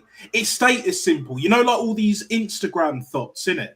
Doing all this, pouting for views, innit? Like, and all that fucking bullshit. It's like, this is what we have at this football club, bruv. We've got pouters, bruv. Bitch made, no ounce of bollocks, at all. And then when you show them this and other facts, proof, they want to dismiss it like a bitch would. Let's keep it all the way James Brown, ain't it funky in this bitch right now, yeah? Like, really and truly, right? It makes no sense to me. They're not making sense to me or anyone else on this panel. And let's be real, there's only so many times that a Lee Gunner can say it with the size of platform that he's got. Northside, who will get there. He'll get to 100K soon. I know it. We all know it, yeah? And then the rest of us. Yeah. Like there's only so much we can say, but at the same time, there's only so much that they can chat shit. You know, if you're in a relationship or if you've got a friends group and then you've got that one that's constantly chatting shit, constantly just like empty promises and blah, blah, blah, blah, blah, even the most positive people are going to be like, do you know, I've had enough of this. Do you know what I'm saying? And it will happen at some point. And I reckon it will be when we slip down that table. Because I remember you saying earlier, Aaron, in this stream, that we probably will finish second. I said we finish sixth. I know that's more wanting than will probably actually happen. But next season, I think that will happen for sure. Whereas this season, it's might do, might not. Because what is it? We've got basically 11 games, including like this weekend. So, like, and I'm struggling. I am struggling to even remotely like reason with these fuckers. I really am. I really am. It pains me to see where this club has fallen. Like, I've been an Arsenal fan since basically 01. So what is that? 20 plus years, going on to 25 years. It will be in a couple of years, right? I've never been to Highbury. It's one of the biggest regrets I have in my life. Never been to Highbury. I've only ever been to the Emirates a couple of times. But yet you've got a Nagao that even said himself after Jez asked him the question that he's been supporting Arsenal fucking football club since 98.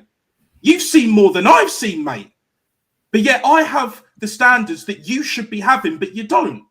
Because you care about league position. But fuck out of here, man. Like it's done. It's done. I've had enough. What do you reckon Nagao would say to this graphic right here? He'll deflect. Nothing. He will deflect. Because it's there. Laid out. These as well. Just obviously. Red cards. Exactly. I took this off of PremierLeague.com. Them picture there, they're off of the official league.com. So there's no silly little editing or whatever. Everything there is official that I've obviously mocked up just for people to see. That's that. What can you argue with that? But they find a fucking way, didn't they? Lawrence, go on. Sorry, bro. Yeah. I don't know if you know who Craig Burley is, right? But he's a pundit out here in the States who does a show called ESPN FC. That's like that used to be known as SoccerNet on the internet. But they moved to TV and it's now called ESPN FC. And a few years ago, he made this statement about Arsenal fans that hits the nail on the head. He said that most Arsenal fans are a mirror image of the club itself. They've got weak mentalities.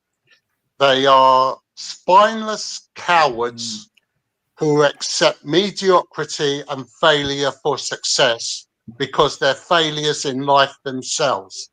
And that's bang on. Right. Like I told you earlier, I want to see this club winning league titles and Champions League and FA Cups every season. Right. Call me greedy, but that's why I support Arsenal. That's why I watch football every weekend. Okay, I want to see my team lift silverware at the end of every season. Yet we've got people in this fan base who think, oh, well, Mikel Arteta, he knows what he's doing. He took us from 15th place to 8th, 2 seasons running, then to 5th.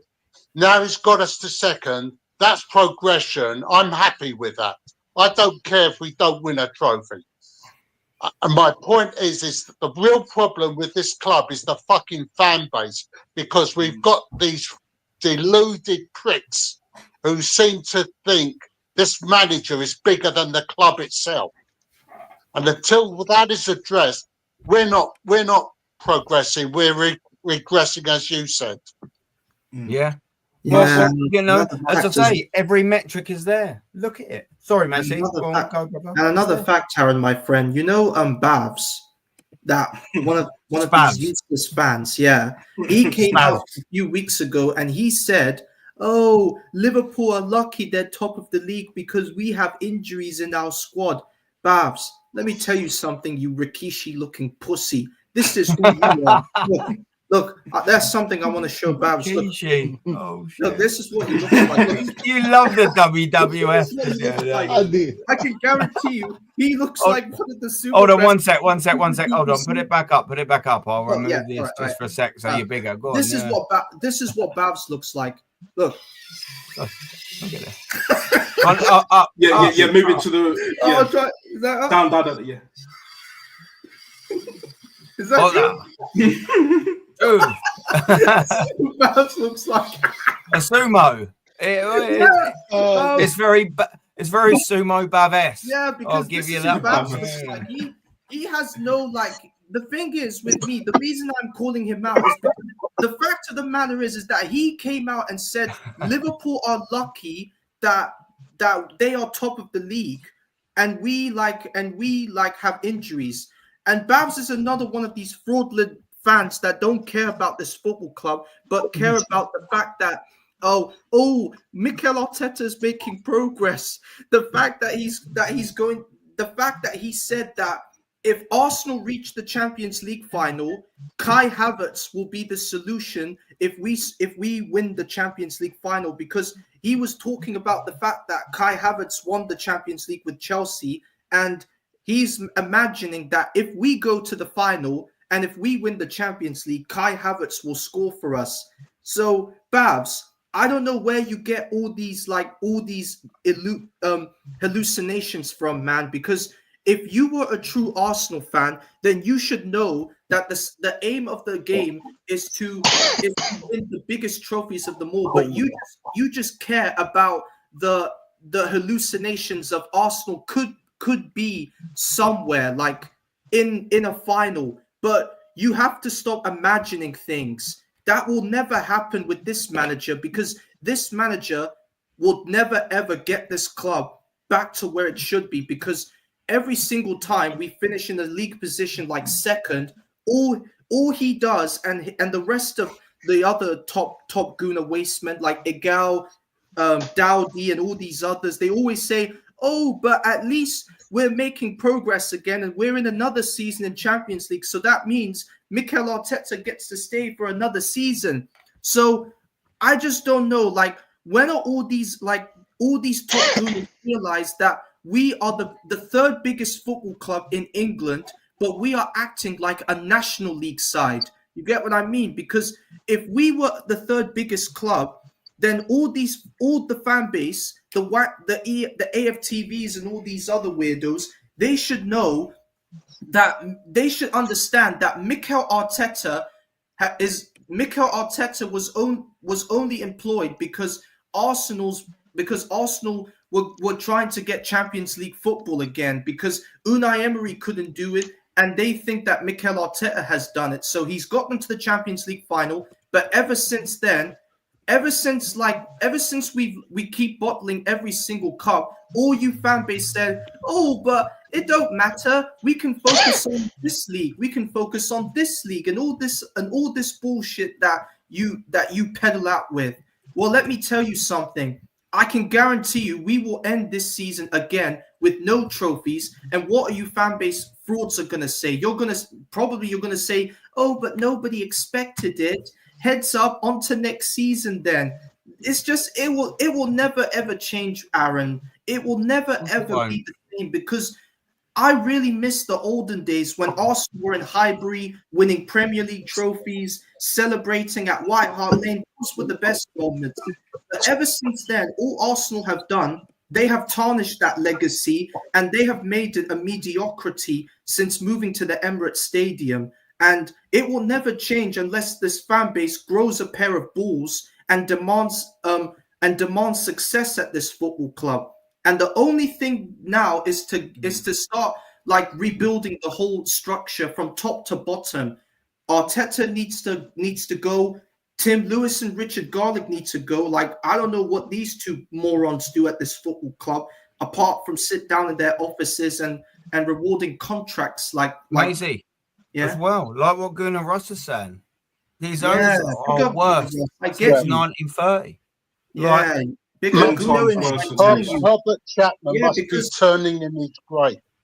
Yeah, Herbert Chapman must be turning in his grave. Yeah, George Graham. All these Ross knows what he's fucking talking about. All these people in their graves turning on their. All these people resting will be turning because they do not recognize this football club because they don't see the shadow of the football club that it once was since I grew up supporting this football club, because Herbert Chapman and George Graham ain't gonna like this, because if they were here right now, they would absolutely be livid. They will say, "Where's my football club? I want my old Arsenal back," and all this. And Thierry Henry as well, because he came out and said the basic thing. He said, just because Arsenal won 7-0 don't mean they're gonna win a trophy. And Thierry Henry was back on because he knows that Arsenal ain't gonna win a trophy with Arteta. So all you fan base that wanna say all these mean and horrible stuff about Henry,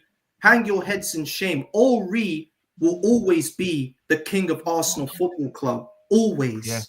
Yeah, I don't understand like these fucking like top fuckers. Yeah, like they're meant to be the positive ones, but they're the ones that are filled with the most hatred. I mean, the fact that they're even insinuating, and some of them are saying like, you know, TT shouldn't have it, like should have his statue taken down. They're having a go at him. Is an absolute fucking disgrace.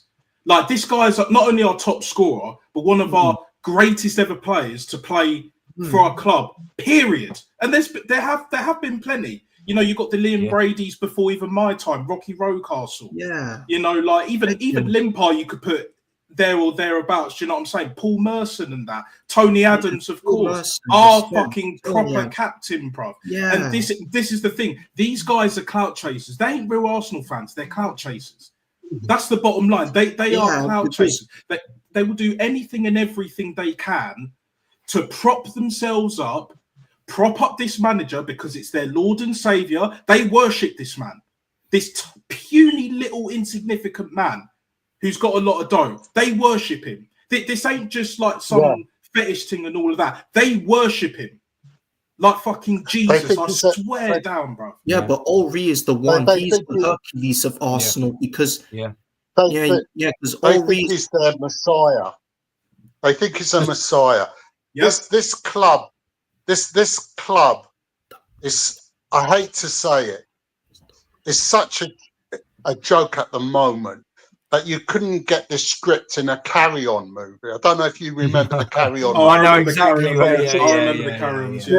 Because sometimes I feel like I'm going to wake up and I'm going to see Sid James coming out of the ballroom. This club is so fucked up.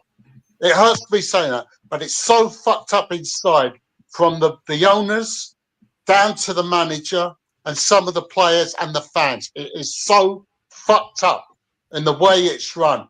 You know, this club that supposedly prides itself on history, tradition, and class is so far away from that. It's unbelievable. Yeah, and another thing. Now, listen, facts. Just one sec. Sorry, Macy. Just before you go, Rashid does need to shoot. Sorry, so hold your thought there, Macy. We will come back to you.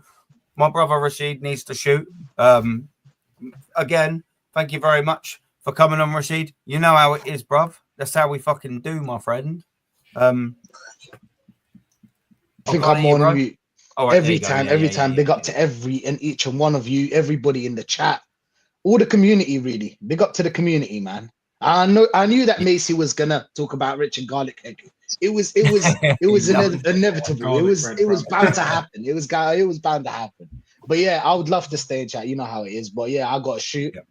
Got a little show to do now with Lee. So yeah, when you guys are done with Aaron, just come shoot over to Lee, and we're gonna talk about redirect. I don't know how to redirect to things. I ain't got a clue. I'm shit. People told me that you need 1K. That's Oh, what, right, that's then what I people can't, told definitely me. can't do it. There you go. Yeah, I know. Neither can I. But that's We what will people do it told me. I soon. don't know. Yeah, But yeah, 100%. Rashid, 100%. But big up, yeah, brother. big up, man. I gotta shoot. Yeah. Love. I love Big up, having me Rashid, on. as Thanks always. for having me on. Sweet, bruv. Bye, mate. Bye, mate. Always respect. Yeah, sorry. Yeah, sorry. We'll wrap up in 10-15 minutes. We'll still keep going. You know, you was making a really The good show point, goes on. You still good. Macy, you was making a really good point. We're 2 hours and 18 in, so just big up and respect for the people that are still here. Don't forget, like and a sub and all of that. Love for all the kids that come in. Macy, come on, mum. There was another thing I forgot to say, that this football club also likes to go out and get, every summer they always go out and get a player from Chelsea and looking to turn them into the next big thing at this football club. And look at all the players at Chelsea that we've bought over the years: William Gallas, Petr Cech, David Luiz, Willian, Jorginho, Kai Havertz, Raheem Sterling. All these players that left Chelsea and came to Arsenal, what did they all do? They basically tarnished their own careers in football, because neither of them were good enough to wear this football shirt. But there were two players that left Chelsea and came to Arsenal that did show a bit of heart and fight for this football club. And them two were William Gallas and David Luiz.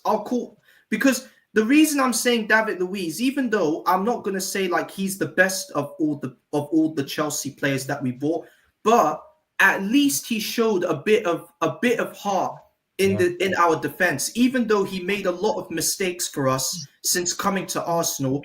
At the FA Cup against Man City, he kept City quiet the whole game, 2-0, and all the way to the final, and he was outstanding. And the absolute disgrace for what this manager did, he absolutely like threw David Luiz out of the squad and send him back to Brazil to play for Flamengo. I mean, David Luiz should have been given another chance, because you can see how much he wants to play for this football club. And the fact that I could have named him as the captain, him and Aubameyang as my two captains. The fact that Arteta gave the captaincy to I don't know who he gave the captaincy to during the pandemic year, but I think it was Xhaka. I think it was Xhaka. Because he had it before, and then that was one of the reasons why he stayed. Because remember, Unai Emery wanted him out the door, innit? He tried to play him in that pivot, didn't work, and then he was doing all of this, against Palace at home, and absolutely disrespecting the whole football club, the fans, at home as well. And then Arteta, he's the only player, by the way, that Arteta's probably put an arm around his shoulder, because he doesn't do that for anyone else. He's the only player. He's literally the only player, and in turn got the captaincy. And then he decided to fuck off to Leverkusen and won a couple of trophies. It just so happens that if you leave Arsenal Football Club, you win trophies. Coincidence? I think not. Yeah, David Luiz did the same. He left Arsenal and he won trophies at Flamengo. So big up to him. And he's still balling at 38 years old. So David Luiz is still looking like he is still in the prime shape of his life. Aubameyang is balling out goals in Saudi Arabia, so big up to him from going there, and he's on fine form there in Saudi. So you're right, Natster. Every single time a player of us leaves our football club and goes on to play for another club, they achieve something. Like you said with Granit Xhaka, his time at Arsenal was going to come to an end. He played for Bayer Leverkusen, and look what happened. The team were unbeaten, and they won the Bundesliga title for the very first time in the club's history, all thanks to him and Xabi Alonso. So big up to Xhaka. Torreira, another one. Winning trophies. He's winning trophies at Galatasaray. Can you imagine that? Torreira should have been given another chance at this football club. But the fact that this manager disrespected him by keeping Mohamed Elneny in the squad and not giving Torreira another chance, that was the disgusting move by our manager to keep Mohamed Elneny in the team and send Lucas Torreira out of the football club. That was the worst of the worst. So I really miss Lucas Torreira. Like him and Guendouzi in that midfield role, that was the best. Like them two together, they really like made a difference in that midfield role. So I really wish they come back to Arsenal. Guendouzi especially, we should never have let him go. He was really good. He was proper. Yeah, him and Torreira. But again, he's got an attitude problem.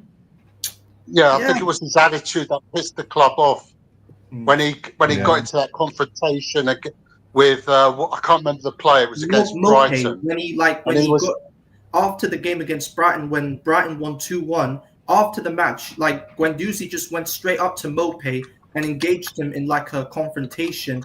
And I think he grabbed him by the throat or something. And I think that's how he sort of went off. Yeah. He gloated about how much money he was making. Yeah, naughty bastard. Right, we've got a new guest as well. Arteta Hate. Yeah. I mean, I'm liking the name already. You know, and the background picture as well. The background. Yeah. Elite. Elite. You're off to a good start and you haven't even opened your mouth yet, man. There you go. You're off to a great start. Yeah. My advice is yours. Listen, my advice is this. Look, trust the process. Okay, we're now in phase 5. We're about to go into phase 6. Listen, next season, phase 6 is when win will give birth to puppies. So we'll have like, the training. There'll be like a whole bunch of puppies. And listen, he needs another 800 mil to spend. He needs another dog called Nothing. He needs you need more. Kyle Walker's fallen out of favor at Man City. Maybe you need Kevin De Bruyne, Gundogan. They're all getting old. They need to come down to the Emirates. A bit of experience, as they say. Maybe you need like Mudryk, Chris Benoit, Badiashile. What was the other guy? Guys like Nico Jackson. You guys love a whole bunch of Prem rejects. So yeah. Listen, I don't want to sign another Chelsea player as long as I live. Like, Mudryk is an absolute quality player. Nah, I don't want him, mate. You can keep him. There was a stage where I'm not a Chelsea fan, by the way. I'm a Liverpool fan. Yeah, no, you're good. Yeah, no, you're good. But mate, listen, well, as a Liverpool fan, I mean, you must be double happy. I mean, look, I will never, I'm not going to discredit the Liverpool thing. You've been great this season. I mean, you've got you've got a few match winners, but you've got one specific match winner that is just having a really good season. Not on Thierry Henry levels, like I'm hearing it. That's madness. But it's enough to win you a Premier League title this year. You must be buzzing, 13 points clear. And I don't know what you are like, sort of the hatreds, or whether you've got respect for sort of the Arsenal fan base, whether you see it as a big rival. You shouldn't do, because we're nowhere near your level.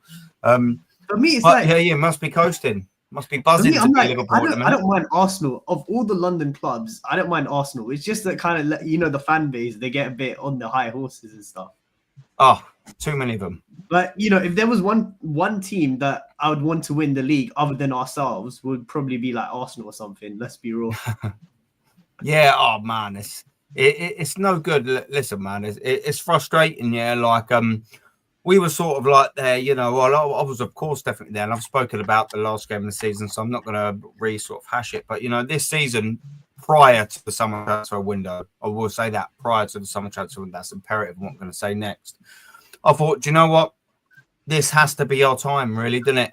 And I always knew, and I know the rest of my panel knows, I know the panel that was on before, I know the people in the chat know exactly what I'm going to say, because it's going to be very fucking factual, my friends, is that this was an extremely pivotal transfer window for Arsenal. There's no ifs or buts about it in absolute any way, shape or form. And we shit the bed and left skids on the way out of it. It was just not good enough. When you're signing Mikel Merino, we didn't really even need him. We didn't even really need him. We must have negotiated with Real Sociedad via carrier pigeon to just get that deal done, because he had 1 year left on his deal. At the start of the window, he said he wanted to come. And guess what? It took us 6 weeks to get the deal over the line, and we paid 35 million for him plus. And then Calafiori, we paid big money for him. Who else was in for him? Almost copy and paste, bar the 1 year left on his deal. And then I'm sitting there scratching. No, but listen, isn't what's his face? Marino, is he not handsome looking?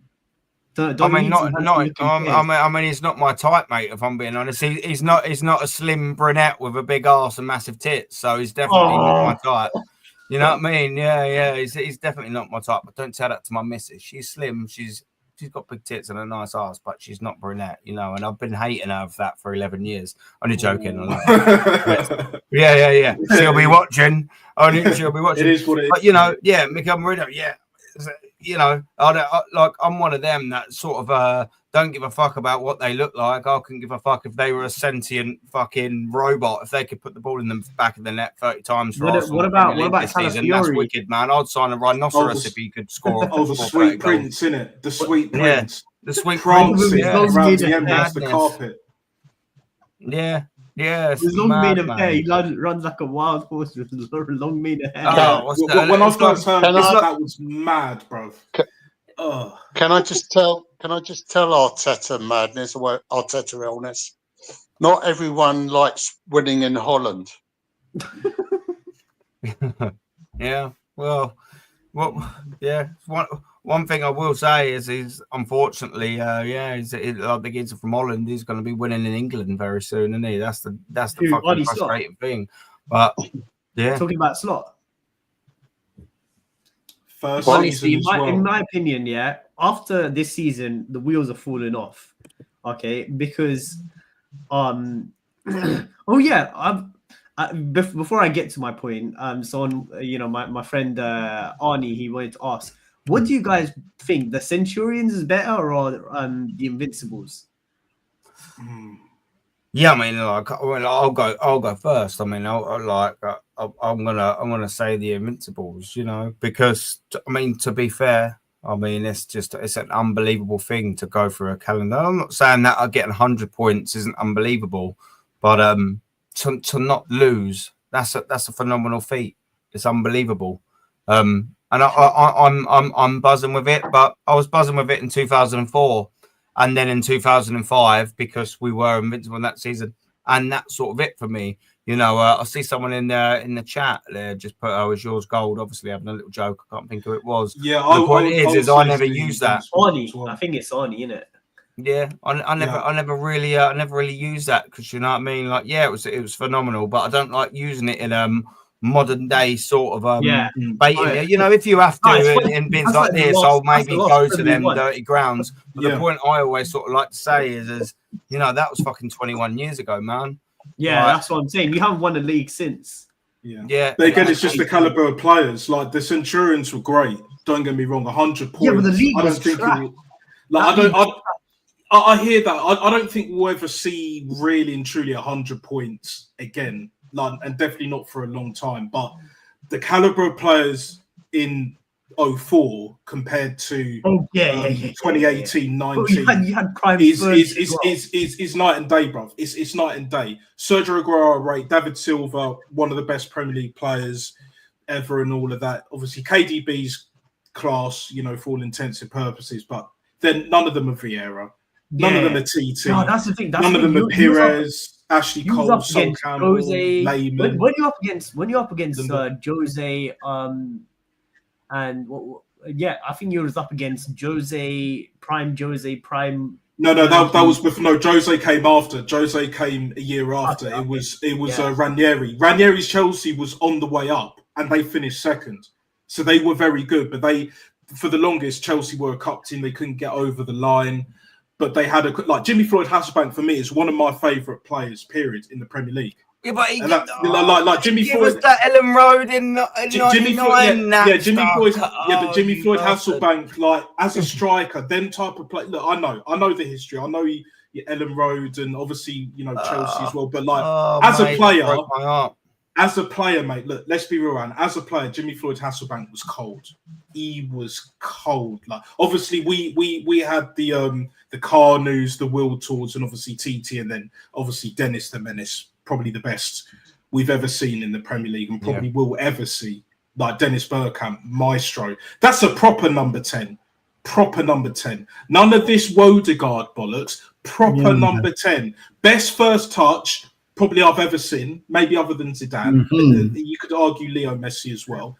And then the pass, the vision, like he had it all, mate. and he was nasty as well. Could put the boot in. When have you seen Martin Odegaard put the boot in?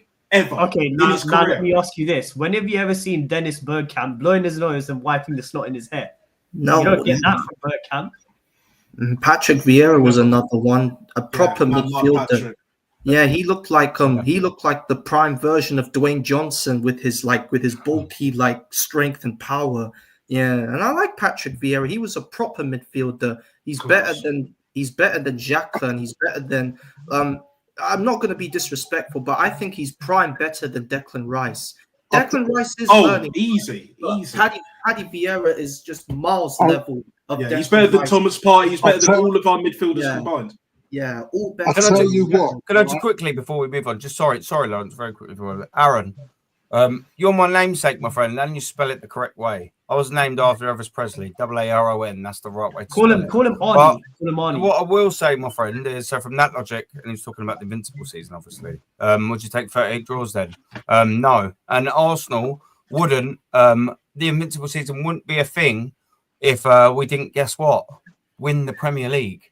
That's the whole idea of it, my friend. So I know what angle you're coming at and everything like that, but there's a difference. Them 28, 26 wins and then them 12 draws that you're sort of half getting at, they was enough to win us a Premier League title. And that's what all that matters, mainly most of it, is that whilst they got it gold, wicked, I don't really buy 100% of that logic. But my friend, if you want to know what angle I come from is, we was Premier League champions that year, my friend. That's all that fucking matters. We just happened to be invincible, and that's a fantastic season. Yeah, whereas the Centurions, that league was rubbish. Rubbish league. Okay. They just walked it. Can I just mention someone? Okay. As you know, I've been following this club longer than anyone. Okay. One player who I admired, who could get stuck in and was a brilliant midfielder for us, was Peter Storey. I mean, I'd love to see a prime Peter Storey today playing in the Premier League, because he would be. I mean, he made Vieira look like an angel. I don't know if you have an opportunity to go back onto YouTube and look at some of the 1971 double side, but he was a real hard man. You know, he's someone you wouldn't want to meet in a dark alley late at night. He got stuck in good and proper. Yeah, and, so the same era of like Frank Storey, McClintock and or was it Bob Wilson? If we had Peter Storey in his prime playing for this team today, he would put the shit up half of them. He would get in their faces and tell them to pull their socks up. Yeah, no, facts. Yeah, Normski's got back. Yeah, double winner in 71. Yeah, Division 1. I'm not going to argue with Normski on them facts. Do you know what I mean? He knows his shit, and hopefully your Kent weekend away is going well for you, my friend. Oh yeah. Hopefully you're having a good time, my friend. Love a bit of Normski, man. He's anyway, now for me, I feel like after this season the wheels are falling off, and I thought this would be the season where our wheels will fall off. I mean, you know when last season when we bottled the Prem in the Europa League, remember that? Yeah. You know, our chairman had the gall to come out. You know, Tom Werner, our chairman, he had the gall to come out saying that he wanted Prem games to be played in like LA, New York, Rio, Riyadh in Saudi Arabia, Tokyo, like all of these, big cities. Yeah, can you imagine that? Like, where is the shame? Can you imagine if, let's say, Real Madrid bottled La Liga and the Champions League, and what was it? And Perez comes out saying that kind of nonsense after they bottled the La Liga and Champions League. the fans are burning the stadium to the ground. When I saw that, I was fuming. And then on top of that, Martin Zubimendi rejects us, and all we do is bring in some goalkeeper we sent back to Valencia on loan, and Chiesa, who's hardly even played any games for us. And then in January we did nothing as well. and people will tell me, "Oh, this is a good transfer window." I can't. Can you even name me a single player from the transfer window that that is playing on the pitch for us and that actually made an impact? Because Chiesa is pretty much a bench player, and that's what he's going to be. That's what you signed, and all, isn't it? Huh? But that's the only player you signed, and that just goes to the point. That just goes to show some of the people are like that I've heard have said, but you know who you're going to get after Arteta or whatever, this or that. You know, Klopp was significantly more instrumental than to Liverpool's success, and Arteta was to the no success we had. And you're going to win the league straight after with no signings, basically. With basically no signings. So that's just a proof to Arsenal fans. But Arteta, he inherited a mess. And he put us back in a mess and all. Just quickly as well, on a private message, we've got Lawrence needs to bounce. Thank you very much for giving me your time, Lawrence, man. Big up, brother. Big up, Lawrence. Thanks for having me on, Aaron. Nice to meet all of you. Likewise. Yeah. All the best. Nice to meet you. Yeah. Hopefully Bye, you'll be back on soon, man. This is a regular thing on my Fridays, so the link's there. Unless there's if you give me your contact details on private or something, then you could let me know. Yeah, I'll be down sometime. My Twitter, I don't know if you can see it, my Twitter account is once, that's spelt what the number 1 CE. Write it in the private. Write it in the private. I will.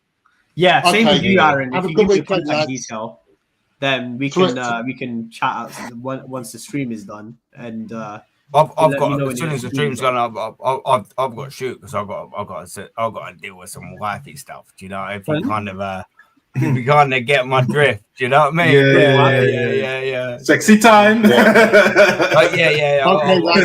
I'll be in contact. Okay, that's one legend leaves and another one joins. Wait, and we're talking about wifey stuff, yeah. These geezers down here, you want the trouble, didn't you? You fucking want to get in trouble, didn't you? I just said, Thank you very much for jumping on for a start, you naughty boy. naughty boy.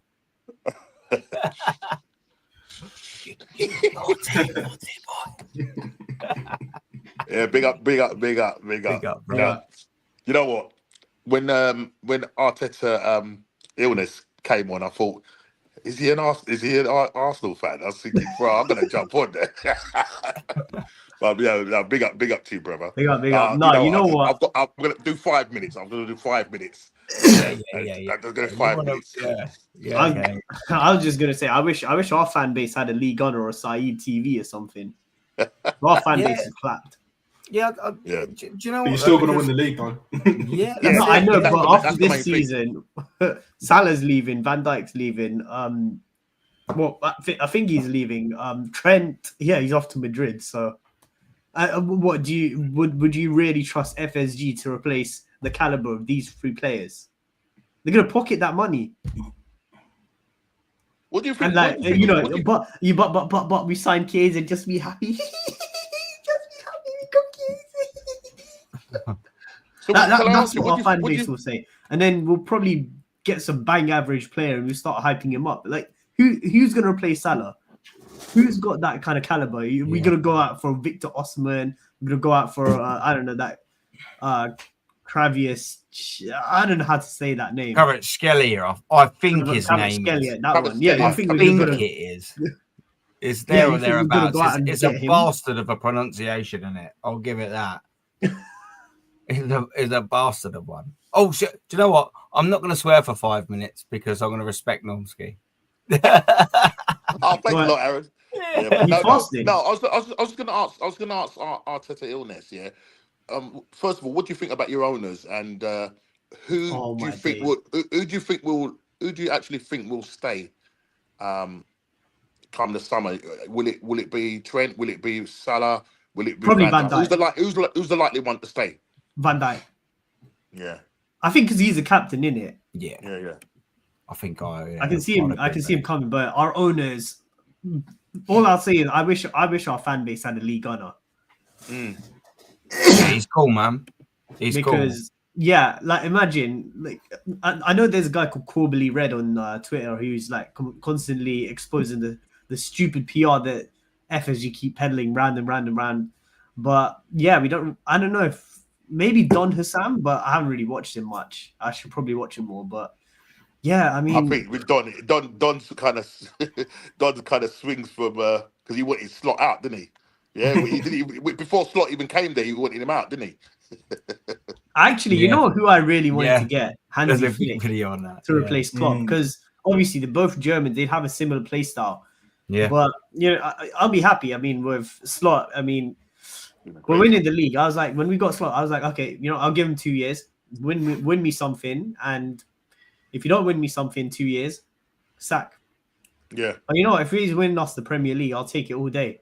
The problem is they're going to set him up for failure, and then he's going to end up becoming the villain. Like, obviously Klopp left at the right time because he knew that FSG weren't going to do nothing.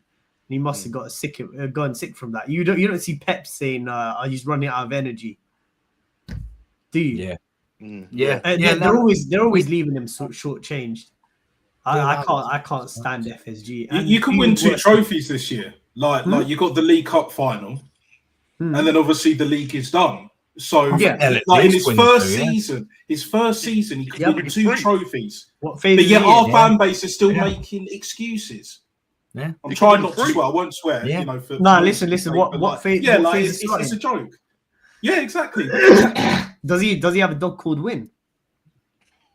No one else has a dog called Win, man. That's our thing. We're the only most perfect. No, you need another pet. dog. Everyone's got a mascot. We're the only one that's got fucking pet.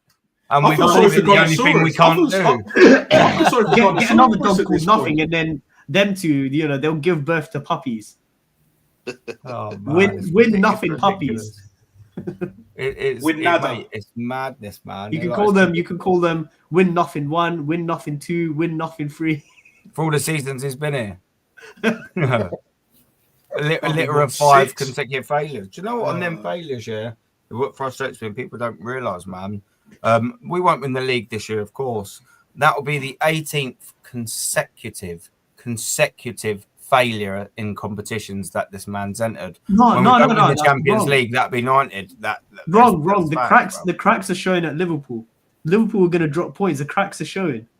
Arsenal are going to come back. They're going to do the mighty remontada. Man. I don't believe it, bro. I mean, Liverpool will always find a way to win because you can't count them out. And they've got Southampton tomorrow, and they will wipe the floor off with them. And then they've got PSG coming up. They will wipe the floor off with them at Anfield. So Liverpool, they're looking pretty comfortable so far. And Arne Slot has really got this team clicking this season, and he's done a good job. Something that Super Mick Arteta can't do. And if like I told you, the cracks are showing according to Don Robbie, or shall I say Con Robbie Lies. Well, Don Robbie can Southampton are trash. Southampton are useless. Yeah, please. You'll be the cracks are showing. Boys, what I do have to do, because like Normski, you naughty boy, my wife is now giving me a bit of jip. So I think that's going to work in tandem with you, Norms. I'm doing you a favour here inadvertently. I'm gonna have to wrap it up. Arteta hates an illness. Put your thing in the. I'll have to jump straight off after. But if you want me to I can come back on the studio. I could come to send me an email, like whatever. I'll send put whatever in the private chat. I'll be able to have a look at it. But, I'll just put my number. Yeah, cool, man. I do need to wrap up. But listen, for all the people that have been here, big up, man. We've had some world-class guests on, as we always do on this show. We've got some world-class guests on. Of course we have, man. Thank you very much. It's humbling again for 2 hours and 47 minutes. You lot have given me your time on a Friday night in whatever capacity. Some a lot, some all of it, some only little. Normski, you shouldn't have given me any for crying out loud, but you did. And I appreciate it. Don't get in trouble by the wife if it's what I leave. But listen, links will be in the description. Don't forget to like and sub on this stream as well. This is a thing I do every Friday. It gives an opportunity for people to come on and just have a little chat about what they're doing. It's probably mostly Arsenal focused, but if you want to come on, and I'll try. I've got a few friends at Arsenal. I'll try and get them on. Well, I've got as long as I've seen him in the chat a little bit, because I don't like usually jumping, having people on sort of as a random, Fortunately, there's a few people on, we can only hold 10, but yeah, No, don't worry. I know this guy in real life. I've known him for a while. So he's As long as he's Arteta in, he's going to have a very difficult time on the show. I'm just letting you know that. Yeah, he's have a very difficult show. But he's definitely. He said P45 for Arteta. So he's got his head screwed on, thank God. But definitely. Me and him have been just bantering for years and years. Well, it's quality, man. But people, listen, I'm going to go right to left. We're going to shout our things out. Natster, where can we find you, Bromeo? Big up, Natster Official, Insta and YouTube. I'm going to be dropping a video tomorrow. It'll be like a Man U Arsenal preview, and I'll also be talking about the rumoured sporting director. You know, where is this going to leave us? Or are we going to go with the inside solutions or internal solutions rather? So it'll just be basically like a 5-minute give or take. And just keep grinding, keep pushing. And big up your damn self and everyone else on this panel and all of that. Much love. And all good, brother. Yeah. Peace. Yeah, no, wicked, man. You know, let's message you. That's why I like people like you on. Do you know what I mean? One, I get on with you really well, you know, and two, you talk. You it's what I want to hear, you know. And the fortunate thing I've got is it's my channel. I get on who I like, and thankfully, I never surround myself. with it's what we need to hear. And I surround myself with wonderful people like you, which is why. Do you know what I mean? And the rest of everyone in here. But big up, man. Thank you very much for coming. Macy, I know you don't do the social things, but thank you very much for coming on, bro. Any last sort of quick sort of thoughts? Because I know you ain't got socials, but what's your last thoughts? What's Macy's final thought? Of course, Aaron. I mean, Arteta, if this is his last chance, and if he cannot quit this football club, then maybe I should challenge him to an I quit match. And maybe I'll make him say I quit. Or if so, I'll challenge him to maybe a first blood match so I can wipe the blood of my hand onto his face and make him. Yeah, so because he's a WWE fan.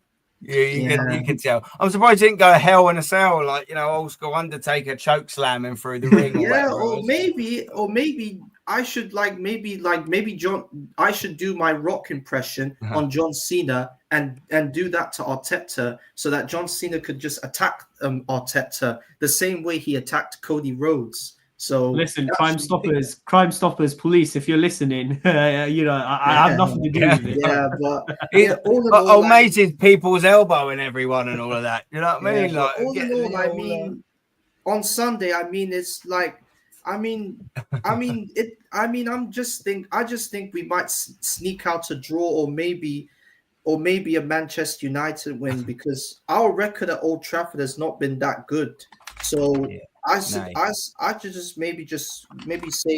just go for a usual 1-1 draw, because there's nothing to play for really in the Premier League, because our eyes right now is focused on PSV in the second leg, and if we can wipe the floor off with them, then Real Madrid or Atletico Madrid, the Sharks, as I like to call them, will come and they will chomp each and every one of our players down.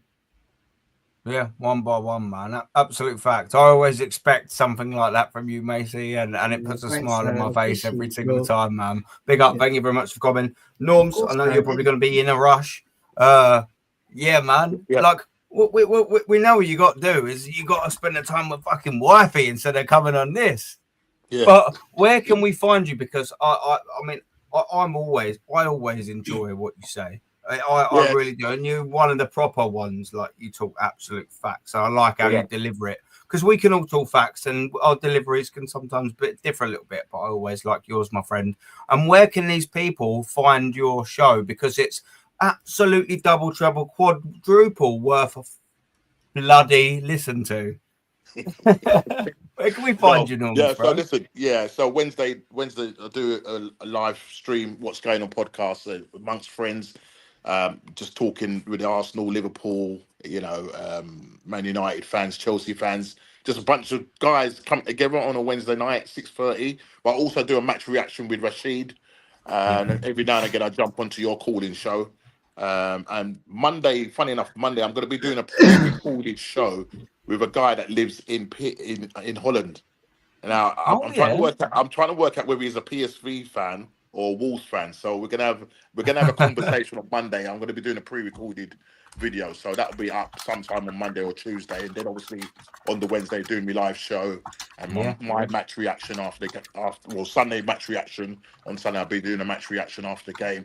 To be honest, going into that Man United, just before I go, going into that Man United game, look, by the time we play Man United, I think we'll be about 15 points behind Liverpool. So technically speaking, we just go in there and just play with them, break off, because we've got no pressure now. Because really, technically, mathematically, we're still in it, but realistically, the towel's been thrown in a long time. You know what I mean? The wheels have fell off. The journey is done. Yeah, we ain't getting to our destination, and then it's the simple thing of we go again next year, FC. And yesterday, I was pulling my hair out, whichever hair that I've got left in my head. Listening to that, was it that Mark guy? Was it that Mark geezer? Oh yeah. Bro, Norms, bro. I don't know how you guys did it, but thank God for patience. That's all I say. Thank God for patience, mate. But look, he stood his ground. He stood his ground. But bro, that's why I was throwing in some questions. I was throwing in some questions to the other guy. I can't remember. Is it It was Gun Down? Yeah, Gun Down. I was throwing in some questions there, and I was hoping that he didn't fire them at Carl, fire them at the guy. But that's what I say. Big up to the panel. Please sub to this channel. He's a fantastic guy. Aaron is doing bits. His work rate is just unbelievable.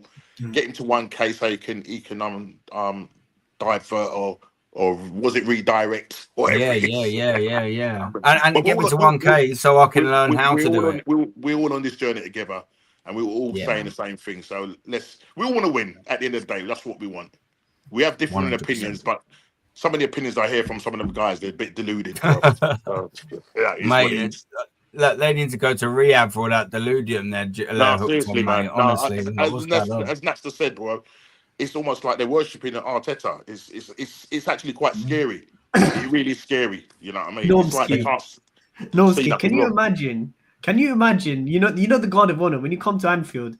You know how like you guys will do like the Guard of Honor, yeah? Can you imagine? You know the set piece coach that he always shows up, in games. Can you imagine like next to Arteta you'll have?